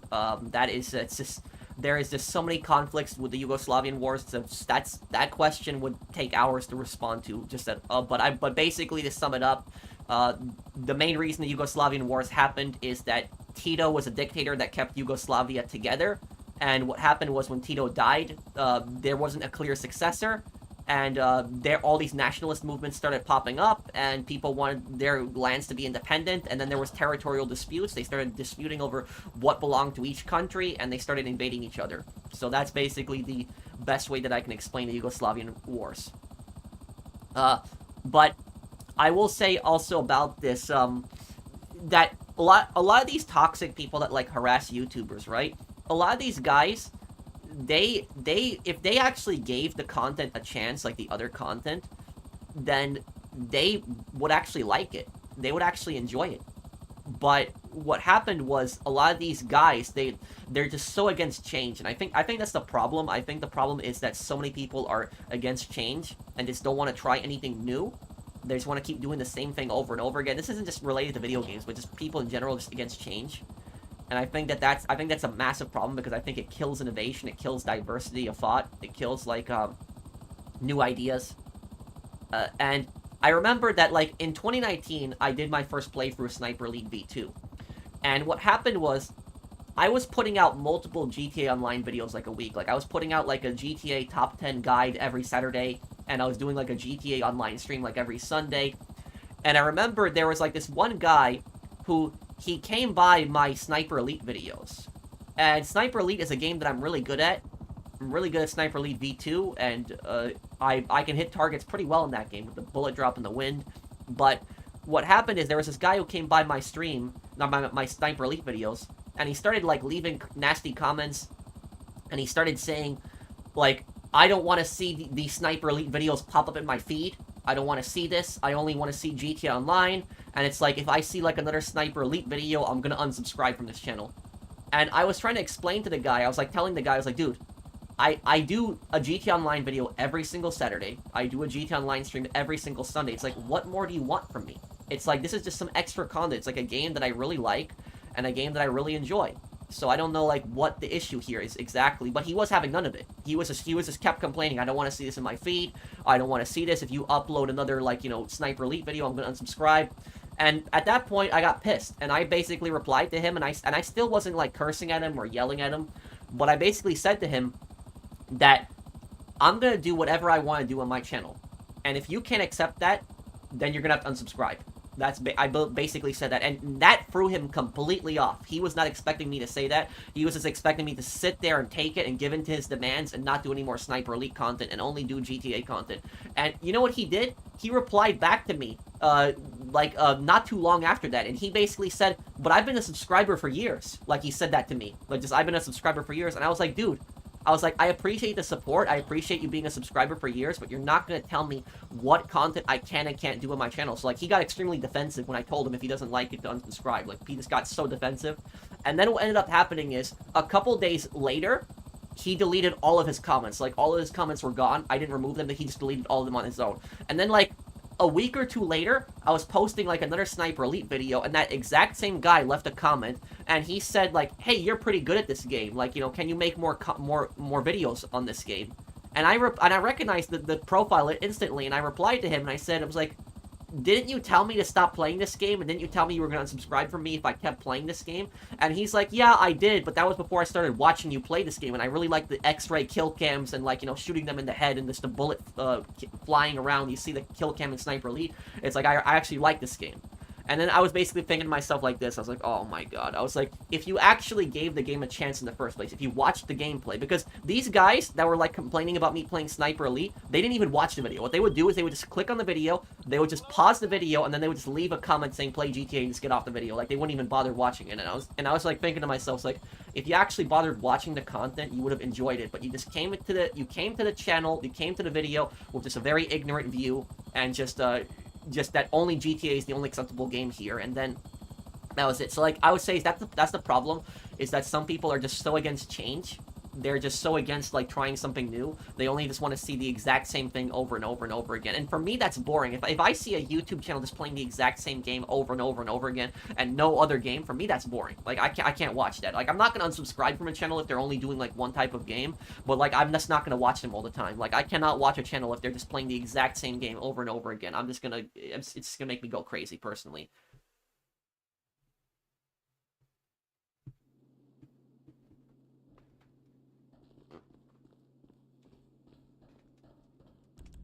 Another thing that makes you stand out in a good way, Pro, is that you don't constantly make jokes or try to be funny every second overall, not be fake. Well, thank you, dude. Yeah, and, I will say about that, thank you for sponsoring my channel for 3 years, Bunny. I will say about that, what I'll say is that I never put on a personality on my channel. I've never done it. I don't really do it. The only time I might put on a personality on my channel is when I do an April Fool's video every year, but that's understandable. It's April Fool's. I'm joking around. But it was like, I've never done a personality on the channel. I've never done it. And the reason I don't do it is because I personally feel it's dishonest. That's just what it is. I feel it's dishonest. And I feel that, that doing, like, a personality is not really who you are as a person. And I think that that's... So, like, personally for me, I would rather have less views and less subscribers and less money and actually be myself than pretend to be somebody that I'm not and, like, make stupid jokes every couple minutes. So, like, I don't understand. And these YouTubers that are constantly, like, laughing, like, the thing is, like, I can't watch a lot of these YouTubers because they're so loud. Like, they're just so loud and they're so annoying with just the constant laughter and the jokes and stuff like that, that when I watch, like, I just won't watch these guys. But I'm just gonna be myself. So that's just it. I highly doubt these YouTubers are like that off camera. So that's it. So anybody that's talked to me here in a party, you know that off stream, I'm just like how I am on streams. There's virtually no difference. But that's it, is these guys will just, you know, put on personalities. And they'll just do it primarily for money.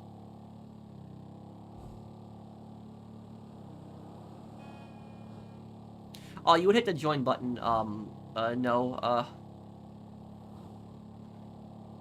I also like that you give your thoughts on what's happening in the game and talk history if it applies. It's a breath of fresh air. Thank you, Bunny. Thank you for the super chat. And I will say that, a lot of times people come by my streams, not even, like, to watch the game that I'm playing, but they just come by my streams just to watch my commentary, and they'll just listen to my stream in the background while I'm, you know, playing or talking. Can I join your session, or is it full? No, the session isn't full. Yeah, we're not full. You can join, Aussie Guy. Just join on my name. Thank you for the super chat. Of course, you have to realize that their content is made for kids. Not all content is made for everyone. Maybe. But I will say, though, it's not too hard to be yourself. That's it. And it really depends on the content. I guess it depends on the content and the content creator, but it's...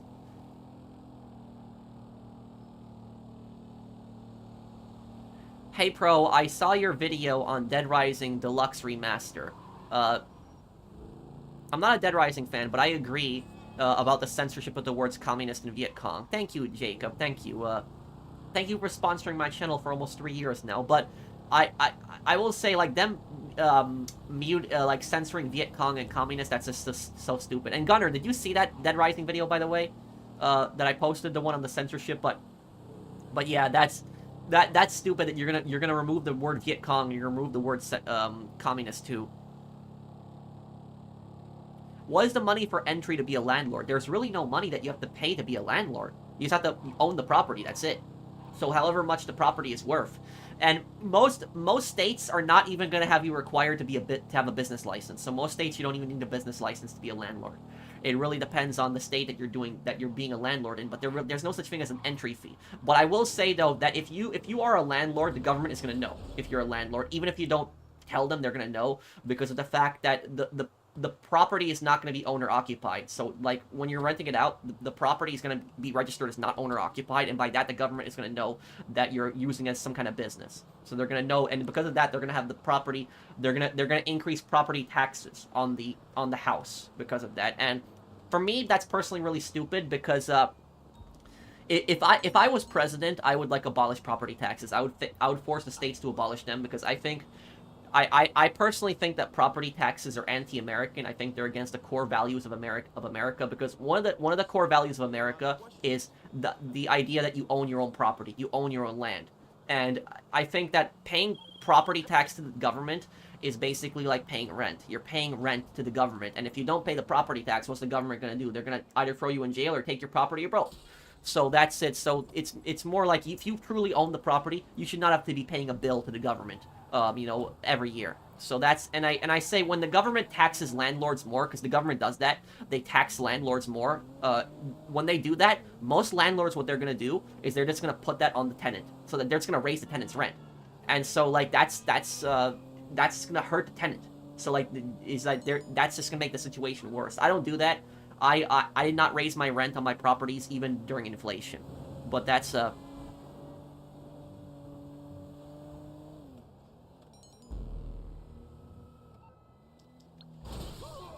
Okay, I'm just waiting for the invite to the next business. Pro, is it wrong to raise the rent for no reason? Yeah. Yeah, I would say so. It's greedy.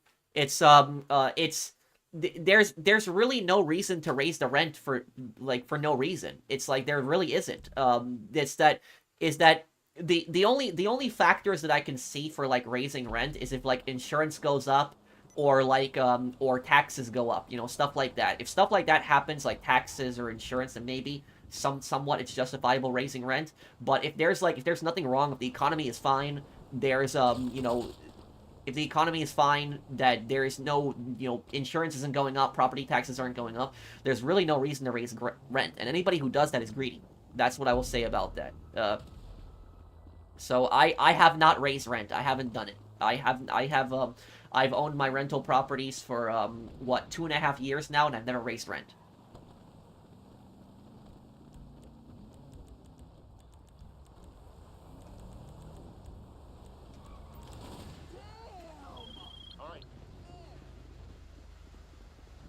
I'm talking about the money for doing repairs. Well, here's the thing is as a landlord, you are not obligated to pay for repairs that the tenant causes. So if the tenant breaks something, you're not responsible for paying for that. You're not responsible for if it's negligence. If they broke something because of negligence, if they did something stupid and they broke something because of negligence, like I would give you I'd give you an idea. If a tenant, if you're renting out like a house, right? And let's say that a pipe bursts in the house, right? It happens. If a pipe bursts in the house, you're responsible for that because you are the landlord. That was completely out of your control. That was out of the tenant's control. That's nobody's fault. It just happens. Stuff breaks. Pipe breaks. So if that happens, you're responsible for fixing it. Now, let's say an example of something that you're not responsible for fixing. Let's say that a tenant decides to walk up a flight of stairs with a giant TV. They're bringing up the TV by themselves. They don't have any kind of help. And what they do is they drop the TV. the TV drops, it falls, it hits the rail of the staircase, the rail falls down, the TV falls, it falls on the floor, it smashes the floor, it creates a hole in the floor, something like that. That is not your responsibility at that point. They were being stupid. They were being reckless. They decided to bring up a huge TV up the staircase without having anyone help them, and they dropped it. So at that point, is something like that happening, that would be more on the tenants. So it's like not every single repair the landlord has to repair.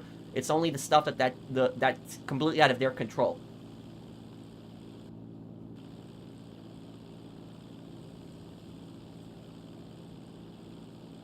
And I will also say to you that in 2.5 years of being a landlord, I only had one time, where the tenants broke something and it was their fault. Only one time, and that was the one time that I had it where tenants broke something and it was their fault. It was that millionaire couple that I was talking about.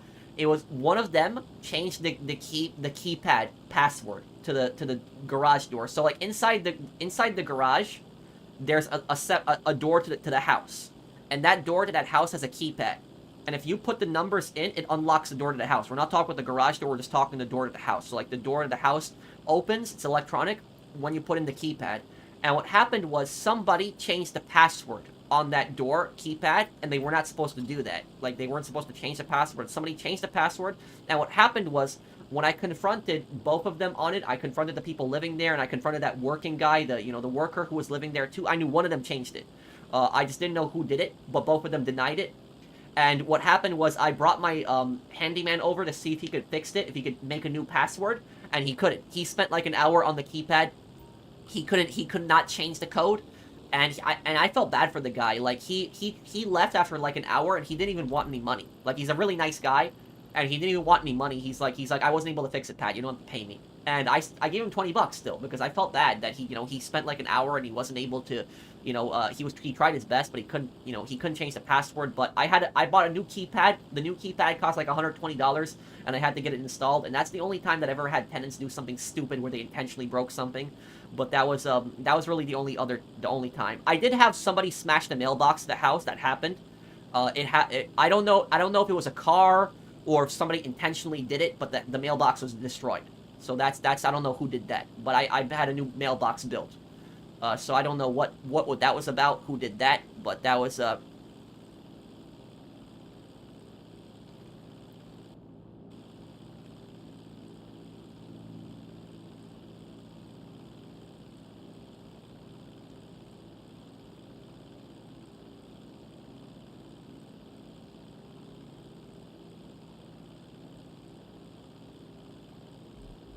Yeah, I did, Pro, but how do you respond to people who say one man's freedom fighter is another man, one man's terrorist is another man's freedom fighter? Here's how I'll respond to that. No freedom fighter is going to terrorize and mass murder their own people. Nobody's going to do something like that. They're not going to. So, like, no freedom fighter is going to, like, mass murder and kill their people. And that's the thing about the Viet Cong. The Viet Cong committed atrocities against their own people. The Viet Cong killed their own people. They did that. They terrorized their own people. So, like, there was villages that were terrified of the Viet Cong. Like, the Viet Cong would just come in there, steal all their stuff, terrorize them, kill them, anyone who complained. Freedom fighters not do that. Freedom fighters doesn't rob their own people, terrorize their own people, kill their own people. Freedom fighters never going to do something like that. And here's another thing. A freedom fighter is not ever going to intentionally kill civilians. They're not going to do something like that. Even if it's another faction civilians, even if it's not their people, but like no freedom fighter is ever going to kill civilians. So that's all I'll say is the moment that somebody does something like that, they're a terrorist. They're not a freedom fighter.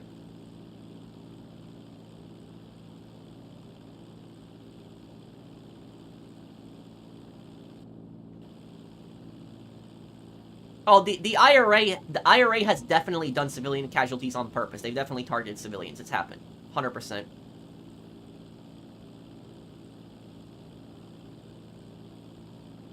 I love the videos. You're the best professional. Thank you, man.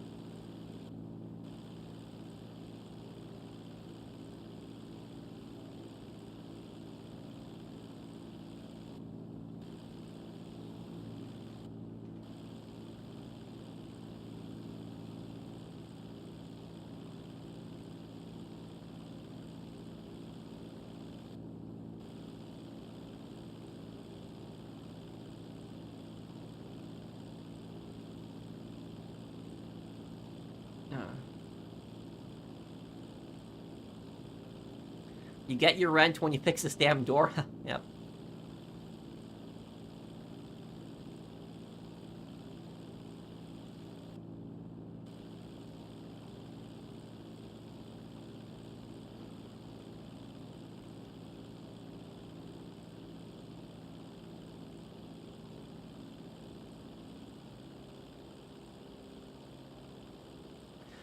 Yeah, I would agree with you, Gunner. And here's the thing: is the IRA? Do you know where the IRA gets some of their funding from? You won't believe it. North Korea. North Korea has provided funding for the IRA, so they've had contacts. Like IRA leaders have gone to North Korea before and met with North Korean government officials. So it's like the IRA has done some pretty bad things in the past.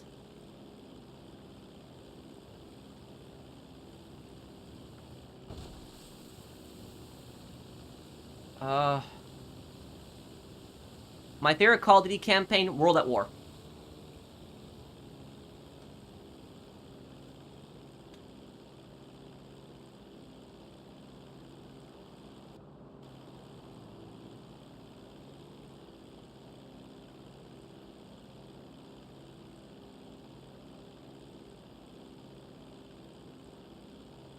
Is the boss evil in Saints Row 2? Yeah, kind of. I'm new to the GTA games. What exactly do you do in GTA Online? You just build your criminal empire. You just make money, building your empire and such. Running different businesses, committing crimes. Buy stuff, properties, cars, customize them, clothes, guns. Was Big Smoke a better leader than Sweet? No. Because Big Smoke cared about money. As annoying as Sweet was, Sweet cared about something way more important than money: loyalty.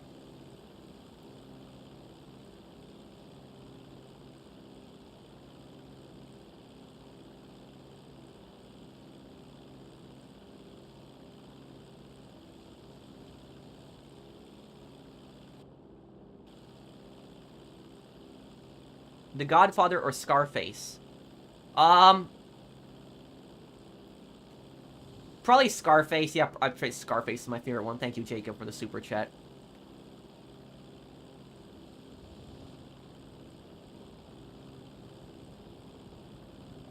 Yeah, Scarface. I would Scarface will ultimately say that one.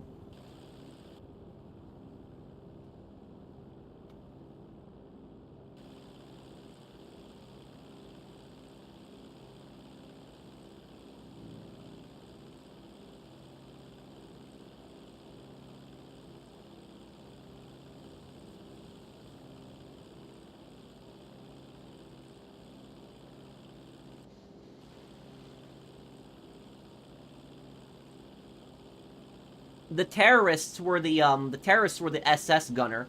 Is they were rounding up, and the SS were the ones who caused the Polish resistance to have so many members, because the SS were just so brutal and they had just done such horrible things, and it was their collective punishment that ultimately caused the Warsaw Uprising.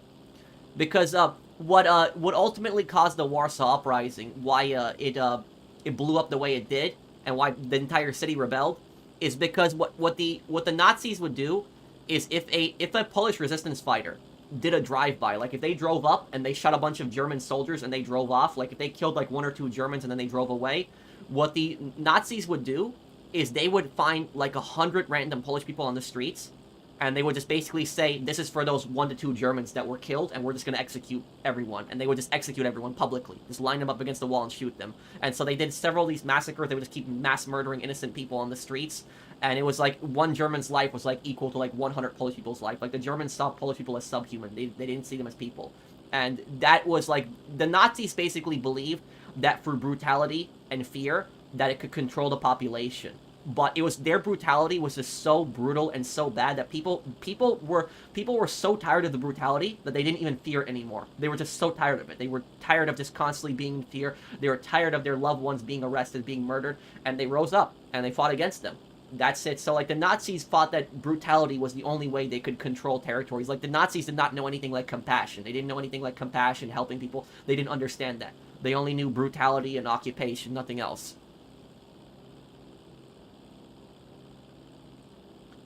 Uh, Imagine how, I think the Twin Towers were originally supposed to be in GTA 3, but they didn't release them because of September 11th.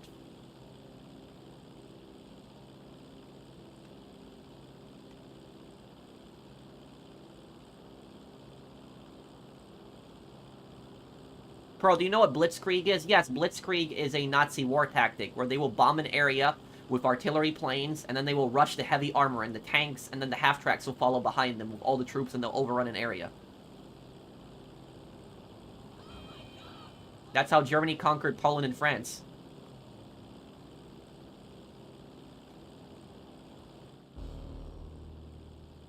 They never planned the Twin Towers in GTA 3? Oh, I thought they did. My bad, then.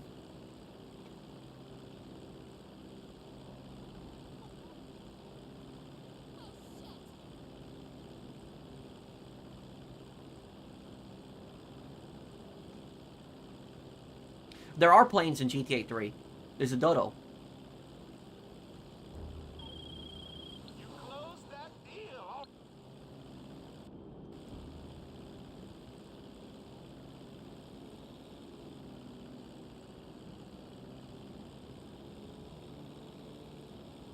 The Twin Towers are in Max Payne 1. Yeah, and that's actually a good point. I'm really curious. Do you guys think they're gonna cut the Twin Towers out of Max Payne 1's remake? Do you think they're gonna be there? That's actually something I haven't thought about. That's a good question. Would they still have them in the game? Because the game takes place before the attacks, but I can understand if they would want to take them out for the controversy reasons. So I don't know. That's a good question. So we.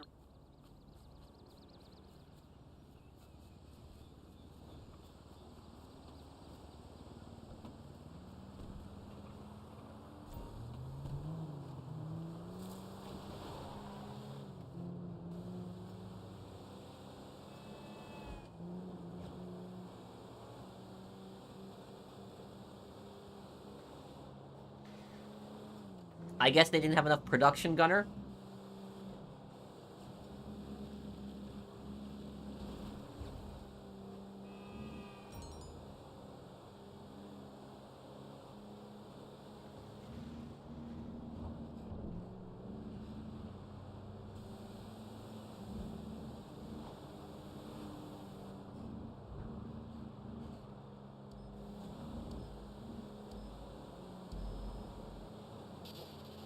There's always bad things that happen to good people that turn them evil. While it doesn't excuse for what they do afterwards, it's true as well. I don't know about that. There are some people that are just always evil, no matter what. Like, they're just always really bad people. Like, if you look at somebody like Hitler, for example, Hitler was always a pretty bad guy, like, his entire life. He was never really a good man. Hitler, even during World War I, like, World War I, when Hitler was a soldier, he was like a, radical nationalist that was extremely, like, racist. So it was like, there was really no, and Stalin was a messed up person when he was a child. Stalin was, Stalin actually wanted to be a priest at one point, which that's kind of creepy, that Stalin wanted to be a priest. But Stalin wanted to be a priest at one point, I think it was in Georgia. That's where he was from originally, was Georgia. And I don't know about Hitler's parents, I don't know much about them, but I know about Stalin's parents, I know Stalin's parents beat him up. So, like, when Stalin was a child, his parents beat him up. So I don't know if that had an impact on him becoming a horrible person, but I do know that Stalin did not speak to his mother for several years after becoming dictator of the Soviet Union, and then he actually met his mother, like, in the 1930s. He went, or it was the 1920s or the 30s, he met his mother. She was, like, really old, but he met her. And he basically, Stalin said to his mother, "Why did you beat me so much when I was a child?" And she said to him, "I beat you so much, and look at how successful you are now." That's what she said. So that's, I don't know if that has an impact on him, becoming so ruthless and evil later on, but there's there are, some people are have always been evil, just their entire lives.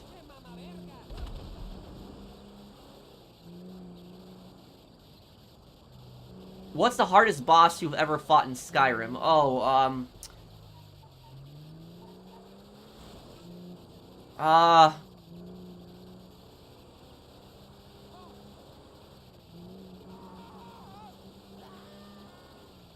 the worst bosses are the most annoying enemies that you can fight in Skyrim are when you're fighting in Skyrim. I play on the very hard difficulty, and the most annoying enemy that I found is one of my characters in Skyrim is a very powerful vampire, and so it's very it's very annoying when you encounter some of the fire dragons, the legendary fire dragons that jump you.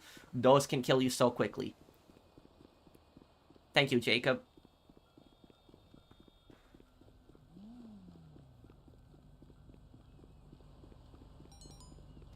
Hey Professional, my name is Gilman, and I've started creating content on YouTube after many years, and just wanted to ask if you have any advice on it. Hey Gilman, and I will just say, Gilman, you don't have to super chat me again, but that avatar that you have right there, that GL, did you make that on your own? Is that a custom thing that you made on your own?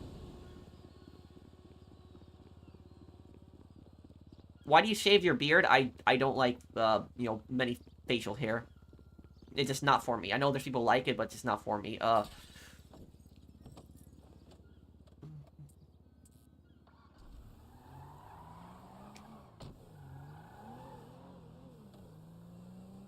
The ice ones, yeah, are annoying, but the vampires aren't as vulnerable to the ice ones. Yeah, it's a custom image I made on Photoshop. That's really good. That's really good. You made your own custom image, and that's really good. That's a step already in the right direction. You want your channel to be unique. You want your channel to be different.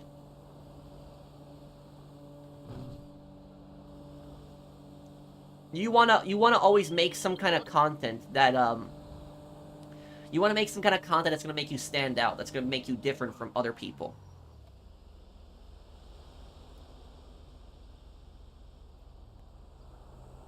And let me see here, hold on.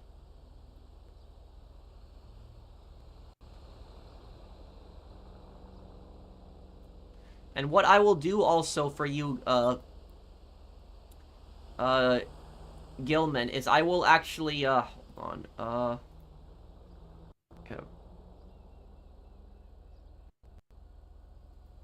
I subscribe to you to help you out also, Gilman. Or Glimmin. I'm sorry if I'm saying Gilman. Glimmin. Glimmin is your name, I'm sorry. But I'm looking at your, videos right now on your channel. Your thumbnails are actually really good. So you're really talented at Photoshop. You're good at it. I'm looking at it right now. So yeah, I would say keep doing exactly what you're doing right now. These are good. These thumbnails are good. These, your avatar is good. Keep doing exactly what you're doing here. And, I know you're not getting that many views right now, but you have to also remember that GTA Online is kind of past its prime at this point. But if you make this same type of content, this content that you're making right now on GTA Online, if you do this exact same type of content on GTA 6 Online, I guarantee you this is gonna pick up views. So you're gonna be very successful with if you keep at it and you keep making content regularly and you do the same type of content on GTA 6, you'll be good. I'm looking at your thumbnails. I don't really have any complaints.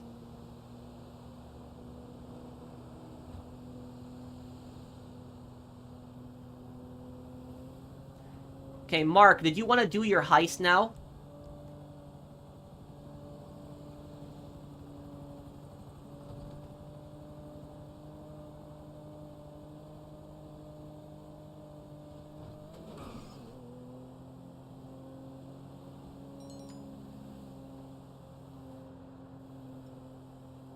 The hardest one I fought is, Malkaran, the necromancer who tries to corrupt the Dawnbreaker. Oh, thank you, Jacob, for the super chat. Do you know who really pisses me off in Skyrim? The Conjurers, also. The Conjurers.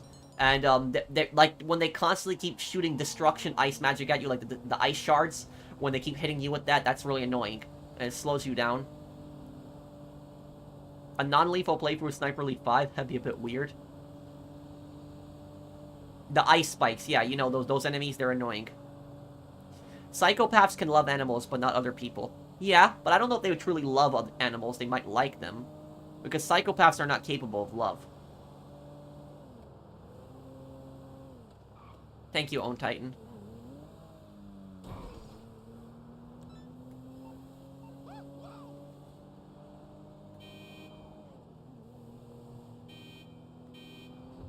What about Isaac Frost from Fight Night Champion? What about him?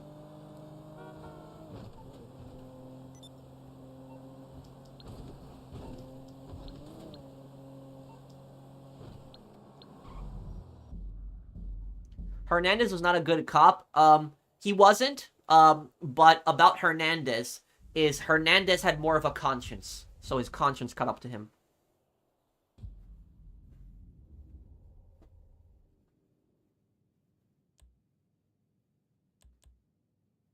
I really do appreciate the advice, and I'll make sure to keep consistent with what I'm currently doing. Thanks again. No problem. And also, I will also say, dude, do you do, live streams?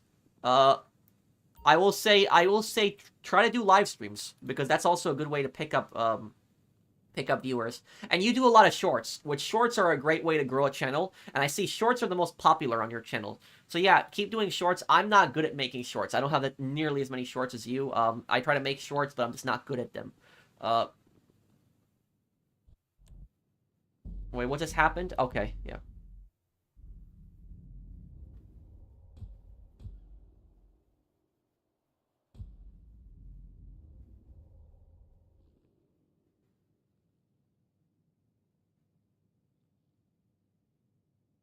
Pulp Fiction, I've seen clips of it a long time ago.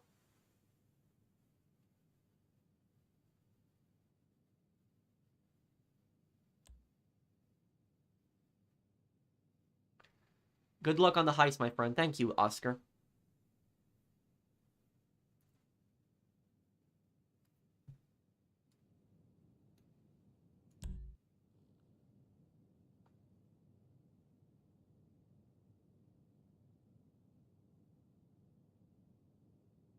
Will we see a New Vegas or Skyrim playthrough? Yes. New Vegas, definitely. Skyrim, I don't know, but New Vegas, definitely.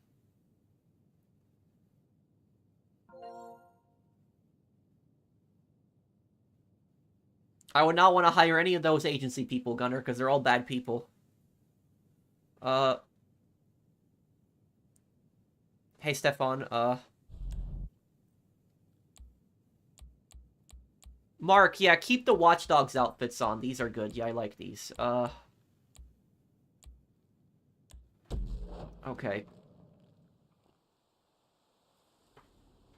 Isaac Frost is extremely annoying.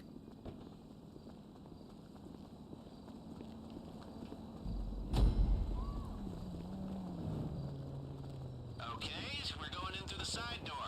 I hope you brought your A game because you're not getting a warm-up. Drive over there. I'll be in touch. Do I still play Elder Scrolls Online? I haven't played it in some time. I don't really have many friends to play it with anymore. With the only crew I know who can speak so little and still make so much noise. But here's hoping. Do I ever intend to make a playthrough of Far Cry 5? One day, Jacob, but I want to do a playthrough of Far Cry 2, because Far Cry 2 is a game I really enjoy. I really like. What's not to be calm about? If you screw up and they see you, we're just gonna do this the old-fashioned way, one dead guy at a time. Okay, Let's see if we can do Elite Challenge with no helicopter on this. It's going to be kind of hard to do. weekend, so the vault is full to bursting. And the bad news is that they've hired extra Well, I know that guard it. High risk, high gain. Hitler hated how Austria-Hungary recognized other languages like Polish, Polish, Croatian, Serbian as languages. He hated that. This is going to be your best friend. It'll overload the circuits on any CCTV camera or metal detector. But he was always a bad person. After a while, so as far as security is concerned, it was just a temporary outage. But Here we go. it's enough for you to get past. Your key card is good for it.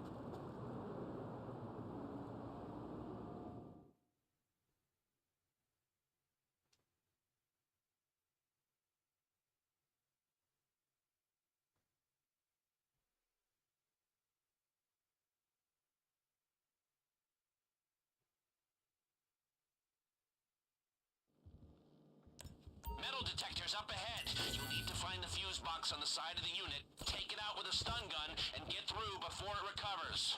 That's it. Shorted. Quickly, get through. Heads up. Oh, crap. CCTV ahead. The stun gun should disable the camera for a while. Or go old school and time your run. All right, that camera just went down. It'll be back online soon. And remember, if you bring down too many at the same time, they'll hit the alarm. Remember, these people aren't idiots. If you fry too many cameras at once, security will know something's up. Hey, before they go to the vault, today's takings are stored near where you are. It's up to you, but might be worth a detour. It's a two-room system. One of you needs to hold the access button in the security room. The other runs through and grabs the cash. You're gonna die, Wait, what just happened? Okay, get through. What? Okay, here we are at last. The lower level. Naturally, it's heavily guarded.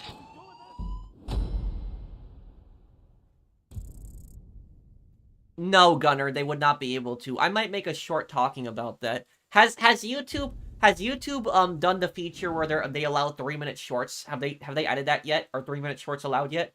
Because I know they said that they want to add they want to make the max 3 minutes on shorts, and I want to make some short lore videos, like some short content for lore videos. But 1 minute is not enough time for me to really pack it into one video, so 3 minutes would be enough time for me.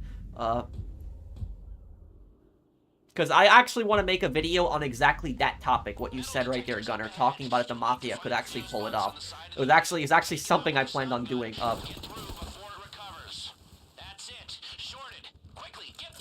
Crap, okay. CCTV ahead. The stun gun should disable the camera for a while. Or go old school and time your run. Alright, that camera just went down. It'll be back online soon.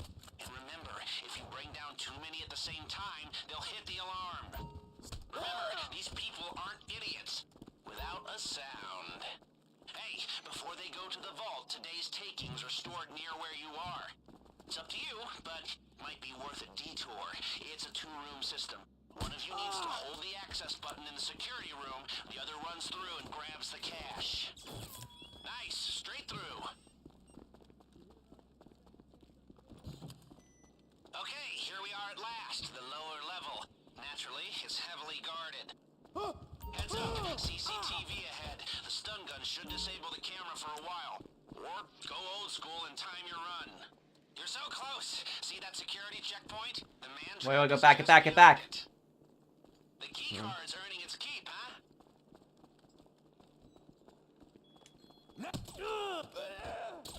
Quick and clean. Very nice.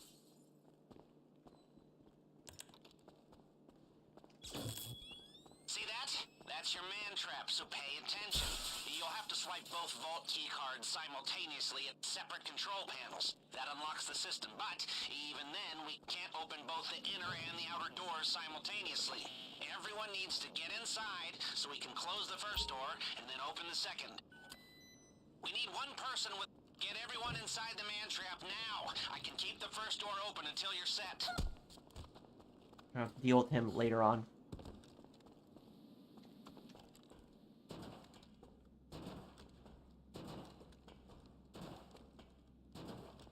The correction feature, community notes from YouTube. What's the correction feature on YouTube?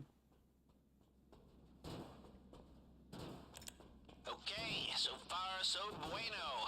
Push on to the vault. Looks like the guard at the vault room isn't there. A long time ago, Gunner.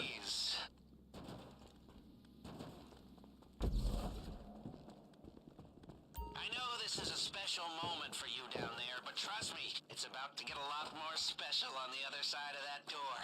Break out the laser drill, let's do this! The lock mechanism should melt like butter. You just need to target the weak points.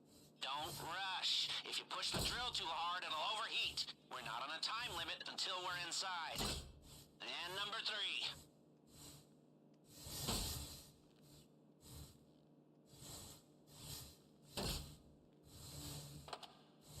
Okay, right side's all done. I'm getting everything on the left side.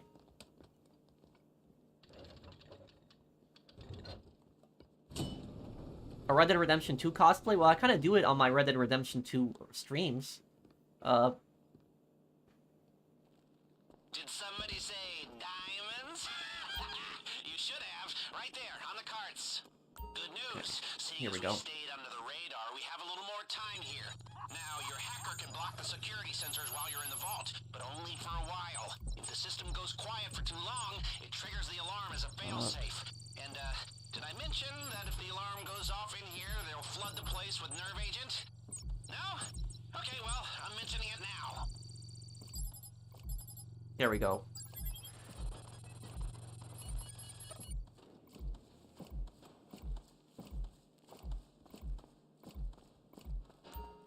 Okay. I have 279 subs. Is it too early to go live? It's never too early to do live streams. You can do live streams even if you don't have 1 subscriber.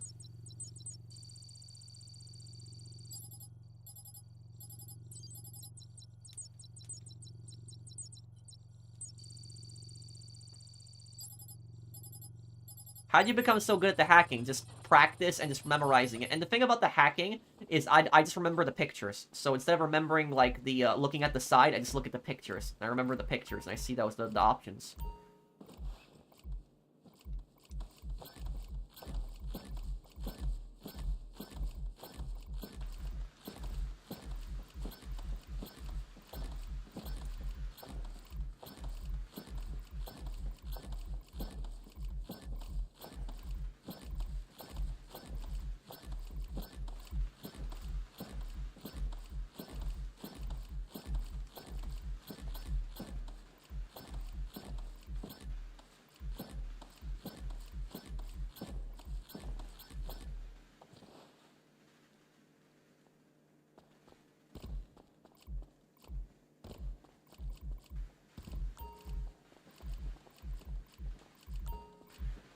Okay.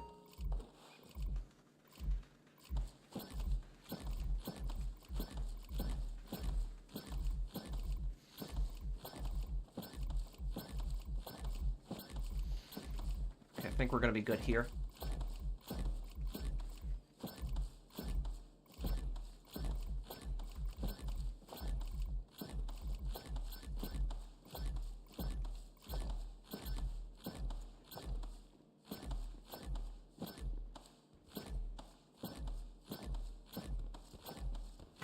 There we go. Do you smoke weed? 20 No. seconds. No, drills. Okay.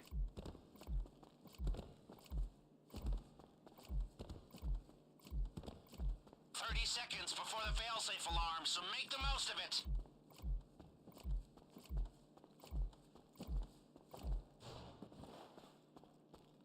Seconds. Perfect. Now get out before they smell a rat. In and out undetected. Who would have thought it? People, that is the mother load. We cleaned them out. Okay, let's see if we can make the Well, Shaanxi and Kane and Lynch, Gunnar, I think that Shaanxi is General Secretary of the Communist Party in of China in Kane and Lynch, because what is it? Shaanxi is a member of the Politburo, which is like that big. It's like that big council of like communists in China, and Shaanxi is on that council. So he's suspected to be the general secretary. You know, if we pull this off, it'll be the crown jewel of my career. The hardest achievement on the console of life. Alright, that camera just went down. It'll be back online soon. And remember, if you bring down too many at the same time, they'll hit the alarm. Nice shot. You almost got spotted there. This is Okay. gonna be a nice little payday, and a whole lot of smug satisfaction. Tell your mama. Listen up. Oh. We have bad news and good news. The bad news is they did a spot check on the vault, so they know it's been robbed. The good news is they have no idea who or how. The cops are on their way, but you can still make it out undetected if you do exactly what Would I I ever try say. cigarettes? No. My dad smoked cigarettes since he was 16 years old, and he told me it's the worst mistake he's ever made in his life. Hey, Professional, I just want to say thank you for keeping the GTA community strong, brother, and I love the work and dedication you do for your channel. Can't wait for the GTA 6 playthrough. Stay blessed. Thank you, Dax. Thanks, man.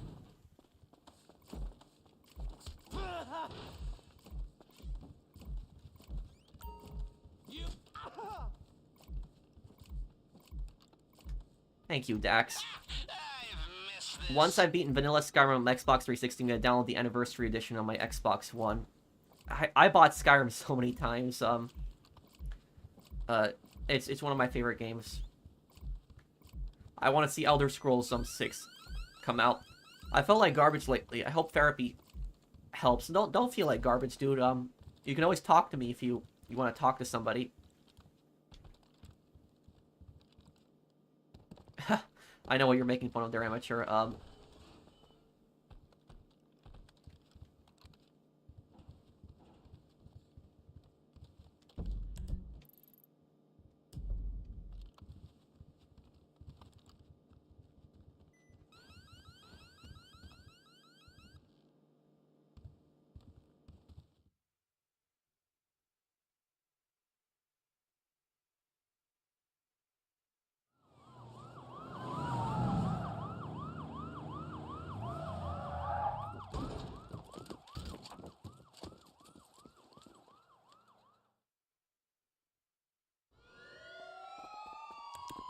You should avoid the bulk of the cops this way.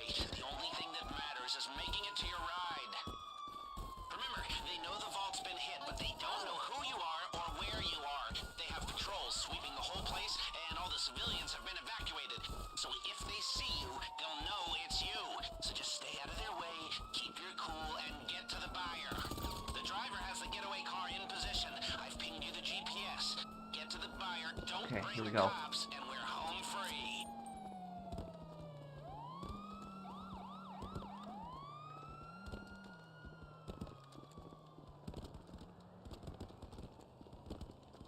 If Vietnam ever becomes a democratic country, what do you think should be done about our history? You're talking about the communist history? The same thing that Poland did, where Poland taught it, but basically taught that it was not a good time. That's what I would say. But it's your country. I can't tell you what to do in your country, but it's whatever you feel is best for your country. But that's, I would say that, yeah, that's what I would say ultimately, is that do it like Poland did, where Poland is, Poland teaches the communist past, but does not teach that it's a good time in Poland. If I beat it, it'll be the 4th time. I think I've beaten Skyrim like 10 times. Thank you, Jacob, for the super chat. The one thing I hate about Skyrim is that it's difficult. Sometimes it's difficult to skip cutscenes. Like some cutscenes you cannot skip. Like some scenes that you get.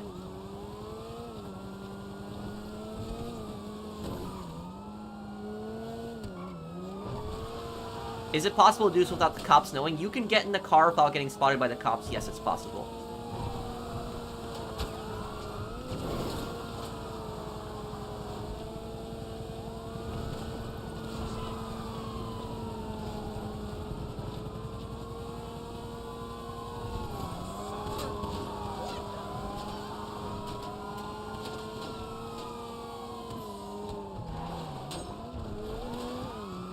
Of course, Gunner, but the thing is, though, is that a lot of countries, even when they go through government changes, like their governments completely change, they still deny their atrocities that they have committed. So it still happens. Some countries, like I mean, like Turkey, for example, it's not the Ottoman Empire anymore, but yet modern-day Turkey, for example, they deny the Armenian genocide. You have, what is it, Russia? Russia is not a communist country anymore, but they deny the Holodomor. They say that didn't happen. And they say that it wasn't deliberate. There is, what is it, I'm trying to think of other countries. Japan is not an empire anymore, and they deny they deny a lot of the atrocities their empire committed.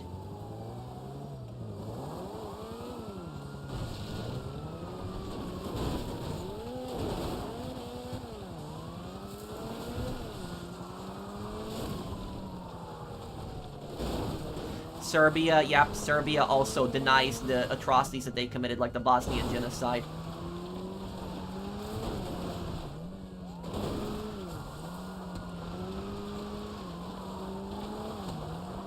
Why deny, though? Everyone knows.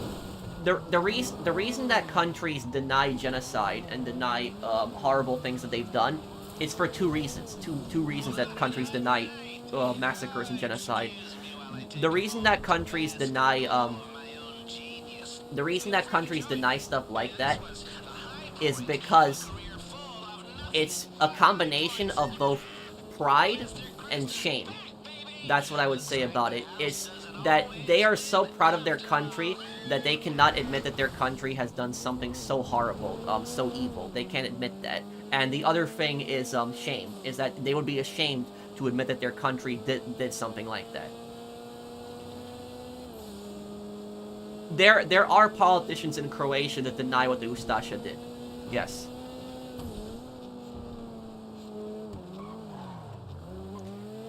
Well, I would say that America, for America, for the most part, does not deny a lot of its bad history.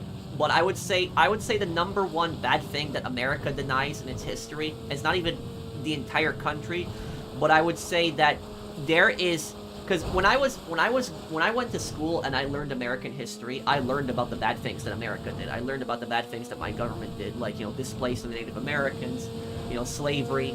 I learned about stuff like that.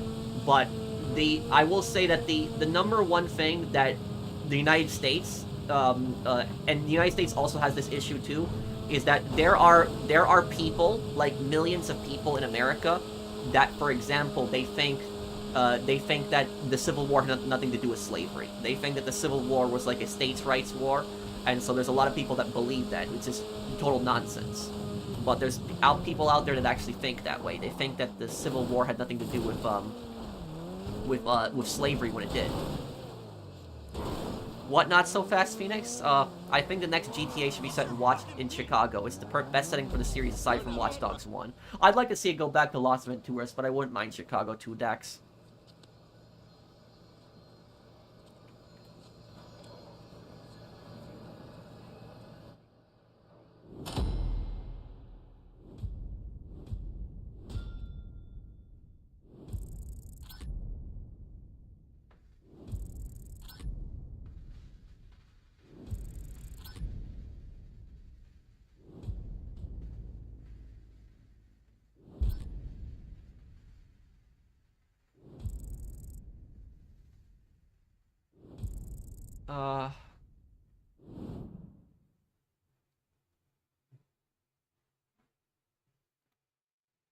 But yeah, there is a problem around the world where Ukraine denies OU and UPA crimes. You are absolutely right on that. You were 100% right on that. Is that the government of Ukraine also denies the crimes that the Ukrainian insurgent army committed. The Ukrainian insurgent army committed genocide. They murdered 250,000 Polish people, and you're right on that. Ukraine also has statues dedicated to these murderers, like Stefan Bandera. Like, they have statues dedicated to him. So, like, people who committed genocide. So there are a lot of countries out there that, and governments, that they will deny the atrocities that they had committed, and it's always the exact same reason. The reason that countries deny such horrible things that they did is it's a combination of both pride and shame. Is they're so proud of their country, they cannot accept that their country had done something so bad, so evil, and it's shame that they would be ashamed to admit that their country had done something so horrible. So it's a combination of pride and shame. That's ultimately the main reason people deny genocide, is that it's for them, they can't admit that their country, they're so proud of their country, they love their country so much that they cannot admit that their country had done something so horrible. So that's what I'll say about that. And here's the thing: is one of the things about being a true patriot and loving your country, you also take responsibility for your country's mistakes, and you have to acknowledge your country's mistakes. Obviously, the people that are alive today are not responsible for what their ancestors did, but it's important. The people alive today are not guilty. They're not responsible for what their ancestors did, but the people alive today have a responsibility to admit what their ancestors did. So they're not responsible for the atrocities, but they're responsible for admitting that their ancestors did horrible things. And there's nothing wrong with that. Is you admit the horrible things that your ancestors, your country did. But it's like I said, it's like Serbia, Croatia, Ukraine, Russia, Japan, Turkey, is like there is Vietnam, is like, you know, we keep going down the list. There's just so many countries out there that they just don't want to admit the horrible things they've done. They don't want to admit, you know, the massacres, the killings they've done. China, too. I forgot to mention China, of course. They deny a lot of bad things they did. So there's a lot of countries that deny horrible things they did.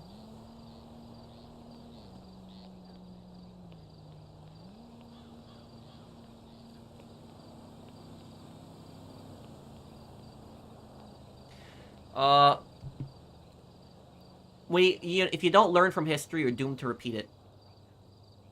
Germany is one of the few countries in the world that actually admits to their bad history.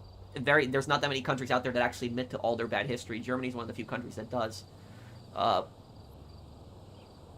Here you go, a free super chat in Swedish. Your channel is one of the best. Thank you. Thank you, Jacob. Thank you for the super chats today.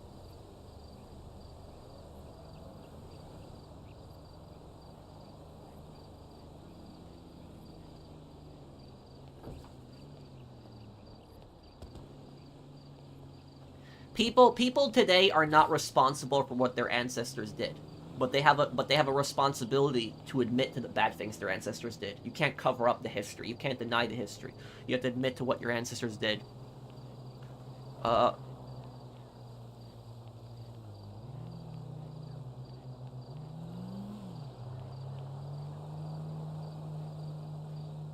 me see here.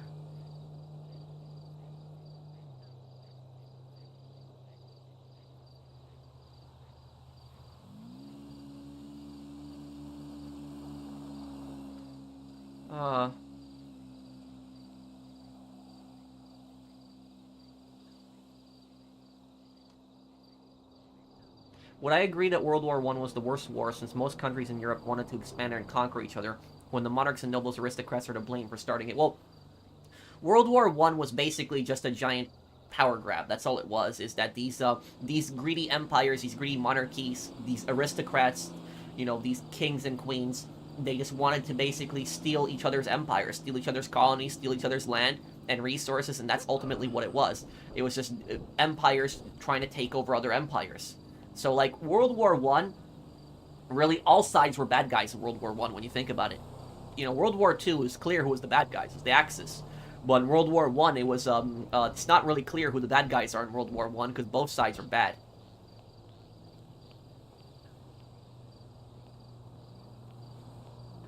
Are you still gonna do that, video about the Lost MC, how Jim died, how Rockstar, and messed them up in GTA 5?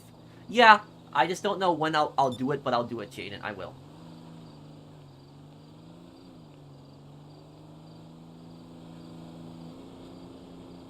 Belgium and King Leopold. Oh yeah, Belgium did horrible things in the Congo. They did horrible, horrible things. Over 1 million Congo people murdered by the Belgians. And the thing is, for Belgium being such a small and peaceful country, you would not believe that, like, a country like Belgium, like such a small and peaceful country today, that they could do such horrible, evil things, but they did. So they as every country is capable of doing horrible evil.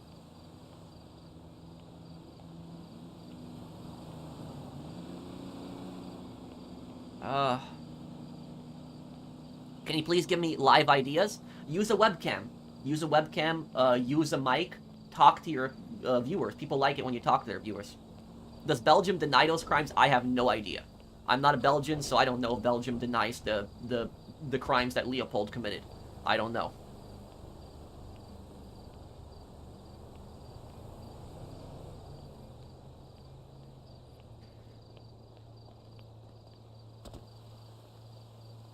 I think the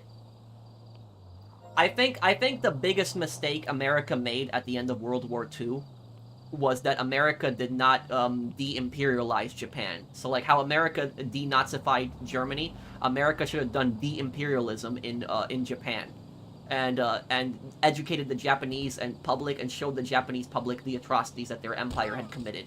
But the U.S. wanted Japan to be an ally against the Soviet Union, and so that was a mistake that they made, is that they never de-imperialized Japan, and because of that, to this day, Japan still denies atrocities to this day.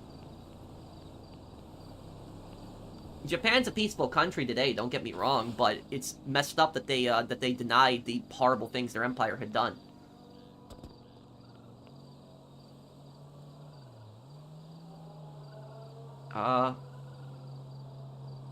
The Paradise game, I'll probably make a video on that.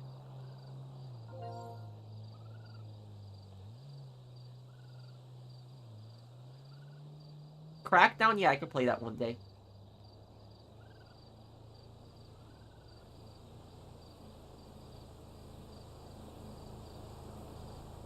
Okay, guys, so I think we'll probably, did Japan ever apologize for the war crimes against the Chinese? Japan has apologized for some of the war crimes, but not all of them. But also, one country that has a big problem with Japan that a lot of people don't know about is South Korea. South Korea has, like, women that are still alive that were taken as, like, comfort women. So, like, basically sex slaves. So, like, there's women that are still alive, old women, that were taken as sex slaves by the Japanese. And the Japanese government has not apologized for that. And that pissed off South Korea. And what South Korea did was, in response to that, Japan refusing to apologize, they put really big tariffs on Japan. Like, they taxed the hell out of Japanese goods. And what happened was the media was, like, spreading a lot of misinformation, and they were saying South Korea started a trade war. Like, I remember the media kept saying, oh, South Korea started a trade war. No, no, no. South Korea did not start a trade war. South Korea was justified in putting those tariffs on Japan because they refused to apologize to their people that they had attacked, and they refused to compensate those women who were taken as sex slaves. So, it's like South Korea, I thought, was justified in putting those tariffs on Japan. So it wasn't South Korea, so like the media was stupid. They were saying South Korea started a trade war, but they didn't even look at why South Korea put those tariffs on Japan in the first place. Well, North Korea hates everybody. They hate everybody, regardless.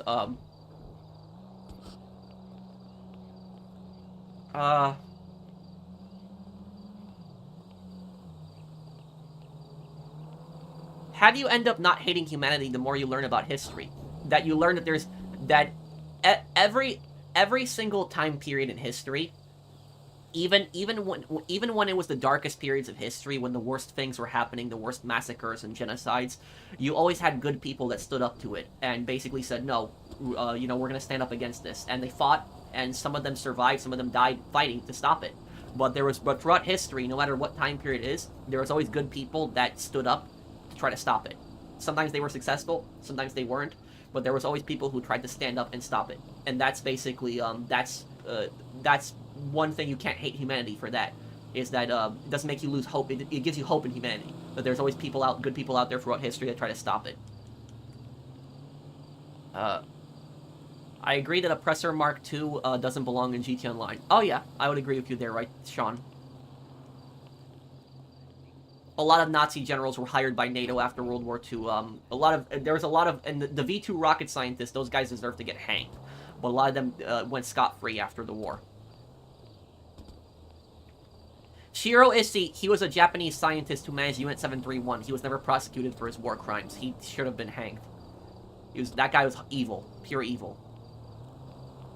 No, GT Online isn't down. When I wrap up my stream, I just go to story mode.